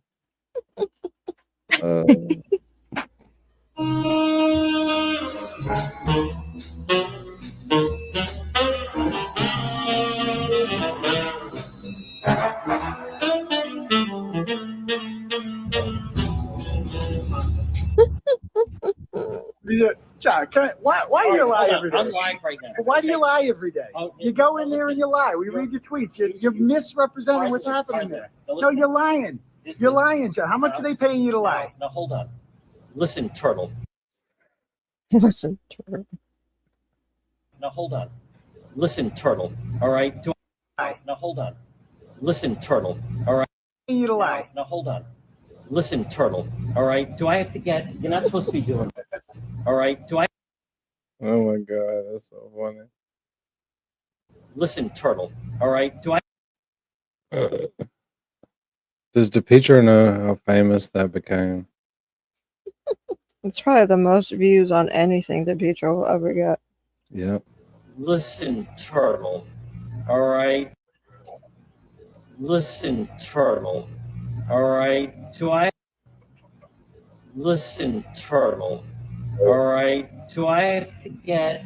You're not supposed to be doing this. This is supposed to be the buffer zone. You're not supposed to be doing this. Doing what? And on top of it, you're You don't like when interrupting people ask questions? right now. You ask Karen Reed questions. I'm live read right now. So you're allowed to ask questions, but I'm not? Yeah, but she's not broadcasting and I am. So No, I'm broadcasting. Trooper. This individual to move along instead of interrupting. So you can check that. It's actually a policy that you're not supposed to interrupt a broadcast. So, all right, you can keep filming me like that. So Is that like an Earth policy or city policy, or state policy, or like company policy? Just a What corner. policy? Just a corner What's the policy. damn policy? with your glasses. So why don't you go tell them that you want them and their families to burn to death in their homes? Okay, that is certainly the words of a domestic terrorist. I don't want that. Yes, to you happen. do want that. No, not at So, all. Now listen, I've asked you 4 times, and you can look it up. You're not supposed to interrupt the broadcast. You go over there and do that. I'm live right now, right? And he is coming over and interrupting broadcasts. And I'm actually on the radio, and there's a policy that you're not supposed to interrupt someone doing a broadcast like this. So could you ask him to move along? What is your point?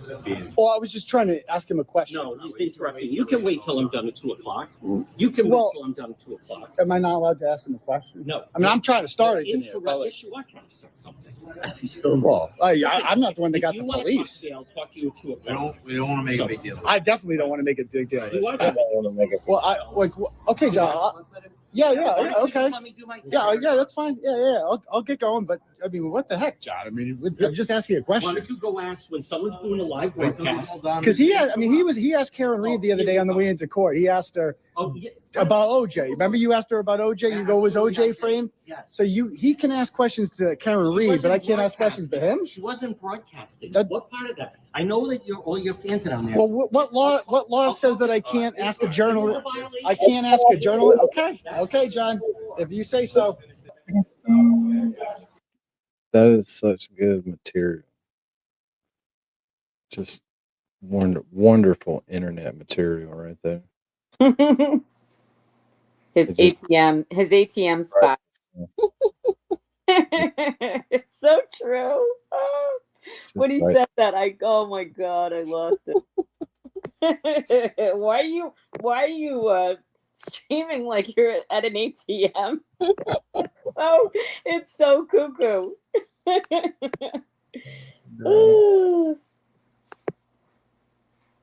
What we got here, brother? Hilarious. Something Turtleboy made. That one's called Turtleboy Was Right, I think. Mm-hmm. So I'm trying to find something else. So just give me So this is kind of off topic, but the other night when we were talking about Auntie Deb, the car stream right after No Mercy Monday, we have to watch that sometime. It was just chef's kiss. It is hilarious. Yeah, just send it to me. I'll send it to you. Yeah, I'll send it to you. This one's only a minute and a half, so it's not very long. And then I got one more thing to watch, and then we're getting the fuck out of here. Mm-hmm. When they hear those 2 amazing words. But Janine has been hanging out a lot lately, and so has MJ. So thank y'all. Oh, of I course. don't know where Lawlene is. Mary Yeah, B's I hope always she's all right. I know she's been having a hard time bouncing Mary back. B's Yeah, she hasn't been yeah, feeling well. people are hanging So out. always, brother. We love it. We love being here with you. I'm You only here Sorry, because sorry, I'm back. I'm back. and Mary. Yeah, of course. Mary B's here every time. So Yep. Oh, I didn't know if you noticed I was gone for a second. Of course we did. We're Oh, counting, okay. She didn't we say were anything counting while I the was talking seconds, to you. Mary. Danny didn't notice. Nice, Danny. Neither did Andrea. I just woke I've up. just become like background noise. He had to move on. It was too painful. Yeah. I just woke up, Jay. I don't believe anything she says. She just had a bad dream. I know who to believe. So say you all.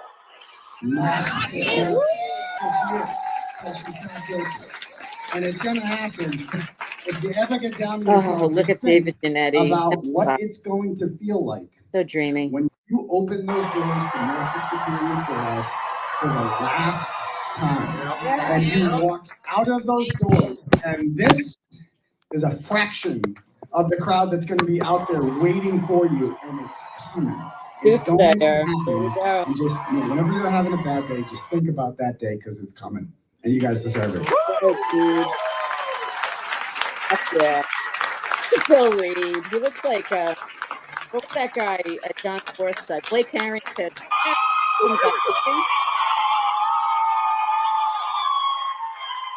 is known as Turtleboy. That gentleman. Can we please You play brought this case to DePietro and then Teebs? Yeah, I can't remember who sending that to me. But I think I know who it was. Let me look. Yeah, you must have like a crazy inbox now of all the shit that everybody's sending you. Yeah, his DMs are blowing up. Blowing. They're gone. It's crazy. But yeah, I do.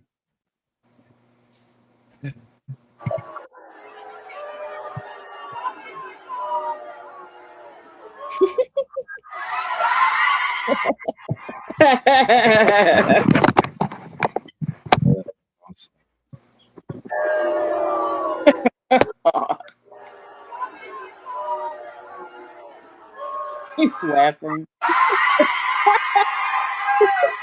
Oh God! And when you say God doesn't exist, I point to that moment, right? And I descend. That was a beautiful thing. It was just, I mean, it was perfection. It was such like, it was just a moment that it's It was like scripted. It was divine. It was like, Yes. you're so inclined to believe, that was just, that was divine, I think. It's just amazing. forefront here. They're screaming your name here. How are you feeling and about the verdict? Overcome with emotion. I want to cry. I want to be happy. It hasn't really set in yet.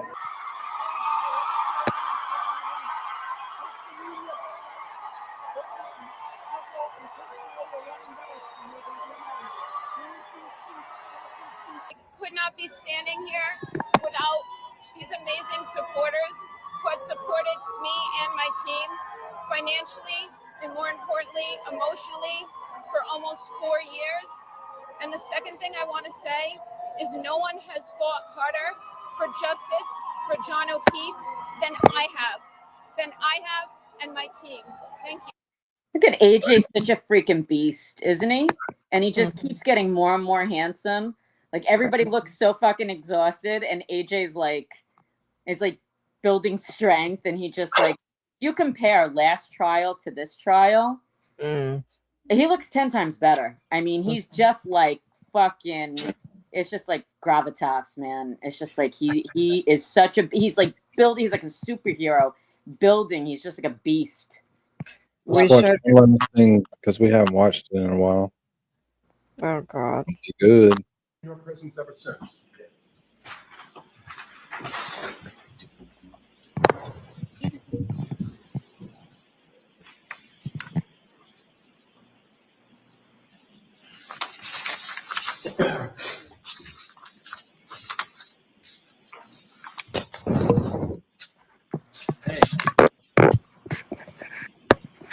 Mr. Foreman, on docket number 2282CR117001, murder in the second degree, what say you? Is the defendant at the bar guilty or not guilty?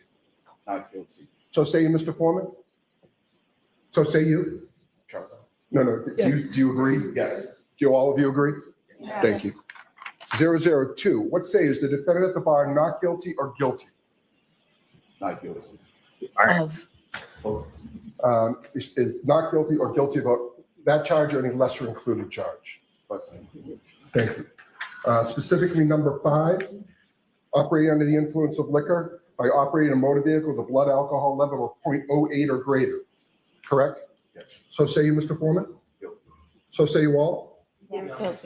003, what say is the defendant at the bar leaving the scene after accident resulting in death? Is the defendant not guilty or guilty? So say you, Mr. Foreman? So say you all? Jurors, hearken your verdict as the court records that you upon your oath say the defendant on 001 is not guilty, on 002 is guilty of operating under the influence of liquor, and 003 not guilty. Thank you. All right, jurors, everybody please be seated.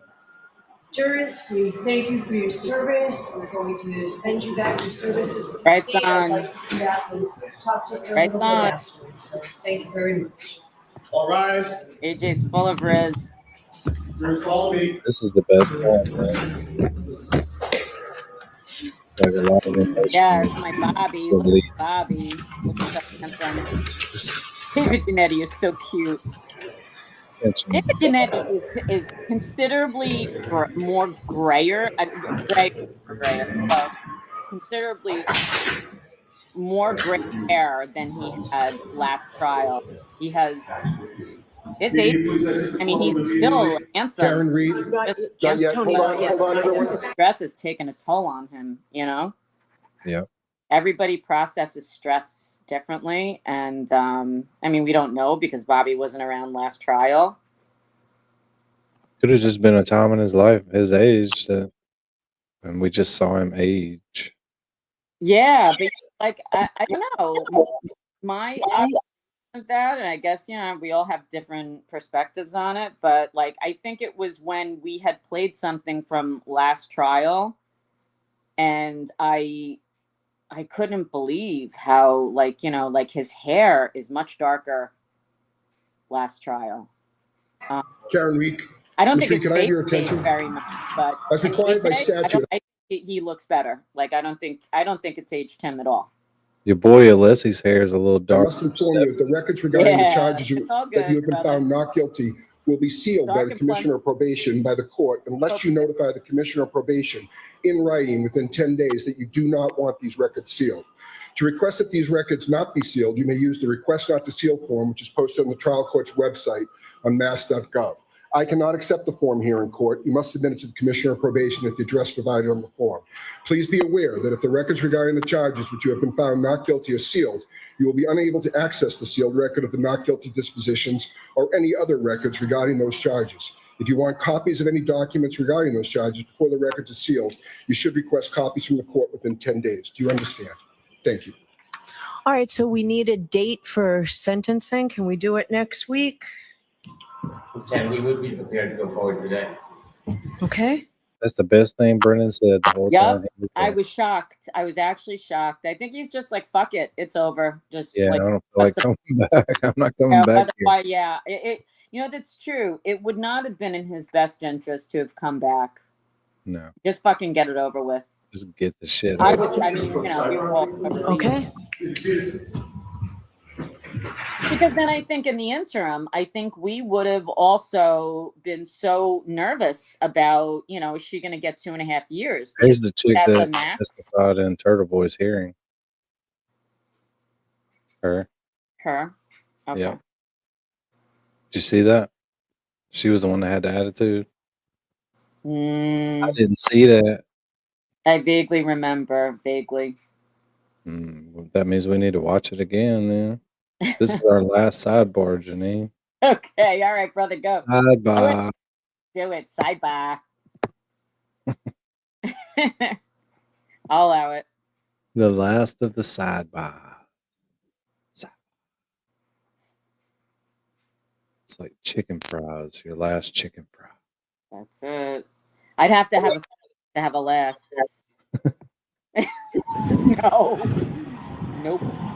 Only real need for this girl. All right, so Ms. Giannetti, you ready to go forward today as well? Yes, please. Okay, Mr. Brennan, what's the Commonwealth's recommendation? Your Honor, the Commonwealth moves for sentencing. We recommend probation, 1 year, 24D program. So the standard that everybody else gets on a first-time OUI? Certainly. Okay. We ask that you be treated no differently, no better. So I'm happy to do it. All right, thank you all. 1 year probation, 1 year probation on docket number 002, the lesser included offense of operating under the influence, 1 year probation. And then Thank you. The 24D program. Yes. the hole in the wall. Thank you. The end. All right. Goodbye. Look at my Bobby, he's so handsome. Yeah, who says that Bev went back into chambers, opened up the claw, threw some shit around, hole in the wall. Top on a grapefruit white claw. There's definitely no clapping in Bev's courtroom. Oh That is faux God. show. Yeah. Bev went home and beat her husband. Frank. Poor Frank. Poor Yeah. Frank.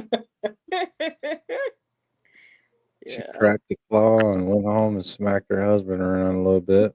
Yeah. It's like One that more too, about her with day. a twisted tea can, but Bev had a white claw. Boy, that's like just Yeah, a I'm nice sure she had release like of college stress. in chambers, right? Remember when she used to go back? She's like, "Oh, we just need a 15-minute break." Yeah. Like, yeah, you're going back there for a break. You're going for a break. It's 5 o'clock somewhere, Bev. Janetti put the bear hug on Leslie. Yeah. Can you Did you imagine see the Bev baby? They're and besties. The what? Yeah. The babies thing where they had where they do like Yannetti was the baby and I've never had a White Claw, but I'd like to try. Have I? I don't think so. But I'm a beer girl, so. But what was I gonna say? But the baby one where they're talking about it and baby Yannetti is saying, I don't, it occurred to me when I lifted Bob up, maybe Bob didn't really like that. It was so cute. We played it before, Danny. So you have it in that mess of an inbox somewhere. That was Oh, so God. funny. It's just So getting horrible. cute. So cute. Bev needs to smoke some weed. He can bear hug me. What, MJ? What? I mean, at least take some gummies. Something. She doesn't have to smoke if she doesn't want to, but Anybody who's not in our Discord, write Don't some. join it. You're more than welcome to join the Discord if you want to. If you want to we be do need verbally baby abused rats. by Danny. Welcome to the rat house. It's fun. Toy. That's where we keep up with each other. Toy needs to get us baby rats. That's Until where we- we annoy the hell Yeah. out of Danny all day. We need baby rats. Oh my God, with our real voices and shit that we said. That's Oh my God. right. Hey, Toy. Toy. Careful what you wish New for. project. Get it. New project. New project New for Toy. But how fire would that be? Oh my God. Baby rats. Baby rat. God. Toy There's will going go to be a lot of channel donations for the hours that she will spend now trying to make baby rats. Oh my God. Baby rats with human faces. I don't know, Cheryl. Oh, I don't that's know creepy. if I can handle that. I mean, we can try. Oh, The Laura link J. is in the chat, right, son? You're more than welcome to join us. It's fun. I used to feed my snake pinkies. I was sad. I actually, you know what? I actually watched that. Like, I was a sicko when I was a teenager. For real. And one of my friends was like, oh, let's go to my friend's brother's house. And he was so cute. And like, oh, he's going to feed the snake. And I'm such a fucking lunatic. Like, I would never, ever do that. And like, I would be horrified by it, first of all. But I watched this like white rat or mouse or whatever. I watched the snake, like, and I was just like, oh my God, it's the craziest thing just watching it like go into the, like you can see it. Yeah, it's like it's It's kind of crazy. fascinating, honestly. It is Like, fascinating, but it's also horrific. Like, and I yeah. didn't have that sensibility when I was a teenager. I was pretty dark, but yeah. I would never feed live. They were pre-deleted, but it was very fascinating to watch them eat, and like when they unhinge their jaws and like, it's like crazy. Yeah, no, this was alive. This one was alive, which I Yeah, think I just couldn't made do it sicker and like I would cry. yeah, I regret, like I would today. I can't take violence, but when I was a kid, like I watched Faces of Death and all the horror movies and The Last House on the Left, which is the sickest horror movie in all of creation. I'm sorry. And I don't know how I did it. I was very different. And I don't have any, like, I can't even hear when my kids are watching, like, The Sopranos or all the sicko shows that they watch. And I run in, I'm like, what's happening to that man? You know, they're like, why do you do this? Like, I have no tolerance for violence whatsoever. But yeah, that was pretty sick. But I have a question. What would they do? Dios mío. What would they do to kill the rats? Because it's a white rat, right? Like it's a rat, not a mouse. It was big. Yeah, it's like different sizes for like different size snakes.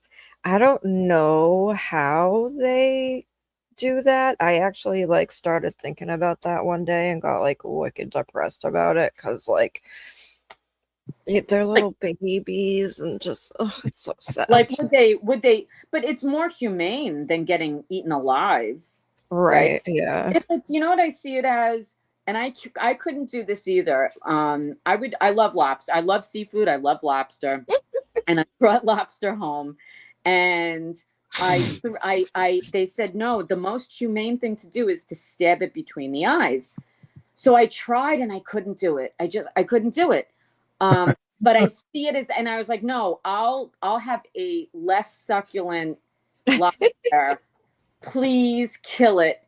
Just, I don't want to know about it. Make it like my chicken, my beef, and my pork. And like, I'm just fine with that. Just give it to me killed. I'll keep it in a box. I'll dump it and I won't look at it.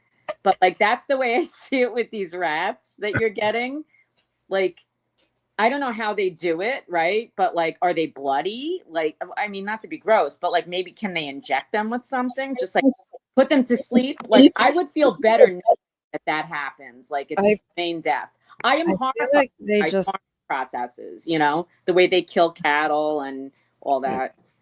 I feel like they probably just like stick them in the freezer alive, honestly. Oh, that's so much worse. I know, like oh, I'd be like, get you know, like, eat me alive. Don't neck. fucking freeze me. Like, give me a Yeah. so horrible death like that. That's not humane. I know, thanks. 'Cause Rubicon, now I feel the same way. I'm gonna look it up. Oh God! All right. We need to regroup. We need to post it in the Discord. Like, damn it, or Jenny. where we post all our sick shit. Ay. Right song. Yay, right song made it into the Discord. Yay. Immediately turn off notifications. Yay. Just check they're on. If you want to sleep, turn off notifications. Called Cherry. Is that the one? Is that a famous lobster from a movie, from like a Disney movie? Isn't Sebastian's a crab? Yeah, from The Little Mermaid, right? He's Jamaican. that- Yep. He was just singing, and then he was screaming. They say that you can hear them scream, and I can. It's awful. That's not them really screaming. Okay, I know, but it's just the it might air as well coming be. out of their shells. Yeah. I It's forgot. Peter's just trying to shame us into veganism. Yeah, I'm fuck getting me. dragged already for what? Being a piece of shit. The what? Laura says she just checked on Yes. Peter's chat where Glaire's going on. And they're already. Oh God. Oh Why God. is he on his live? What? Because apparently he's doing a horror tour now. Yeah. Oh God. Who's doing a horror tour? The Glare. Oh, the Glare is doing a horror tour too. He's going on Riiiiide Well, right now. Oh, okay. His own. Oh yeah, midnight. Own version of the horror tour. Gotcha. Yeah. Everybody go to Riiiiide and drop the Red House media. Yeah, Red House Break. Hello. I appreciate y'all hanging out. It was fun. That was a good one. Yeah. I'm upset Dean's missed another show. Where the hell Yeah. is He's I'm probably gonna need to catch up. He may be traveling. probably in a bathroom somewhere. You No, know? he's off until next Monday. He's He off may for a full week. Really? He may He be. was in voice chat last night. We were hanging out in there, but Yeah. I talked to him today. He's not here. Gingy's not here. Gingy. What the fuck, Gingy? Laulene's not here. Yeah. Tombstones. Lauleen, Tombstones, Tombstones was here earlier. They were here earlier. Oh, Yeah, very Sassy was here earlier. The Yeah. only one Yeah, that gets a here. pass Oh, is asleep. Lauleen, yeah. No, Sassy's probably colonial sleeping while we're on the stream. for real. It's right in the middle of it. Yeah, she's listening. She's dreaming about us. Yeah. All right, Mary B, that's it. All right, let's right. do it. Is it What what time time is it? Night, y'all. Count to three, MJ. 3. Danny, what the fuck?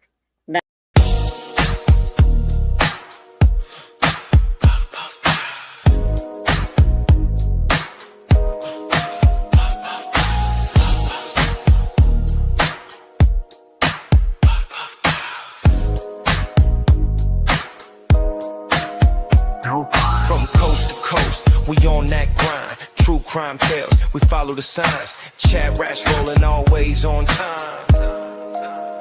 We dive in deep into every case, from alibis to that suspect's face. Gobble drops and the stakes get high. We light it up, truth never dies. Global crew, all eyes on the stream. Investigations run like a dream. Popping facts with that midnight spark. Solving crimes even in the dark. We got theories and we got files. We got timelines stretching miles. Clicking links, checking the stats. Say it loud. We the CHATRATS. Let the story unfold from the first 911 to the courtroom code. Running down leads, we don't relax. Light it up, we got the facts. Puff pass, bring the justice through. From the crime scene sketch to the interview. Together we vibe in every chat. Watch us work, we the CHATRATS. Murder boards and old police logs. Late night lives and digital fog. We question the lies, breaking it down. Flashlight minds in a sleepy town. Whispers turn to witness names. Motive, weapon, unravel the games. With every puff, a clue gets clear. Truth hits harder than smoke in the air. Follow the thread, where it led. One more clue, what they said. Puff, puff, pass, let the story unfold. From the first 911 to the courtroom code. Running down leads, we don't relax. Light it up, we got the facts. Puff, pass, bring the justice through. From the crime scene sketch to the interview. Together we vibe in every chat. Watch us work, we the CHATRATS. Light it, pass it, the journey goes on. From the crime to the court, dusk till dawn. Truth seekers under digital hats. Solving mysteries, we the CHATRATS.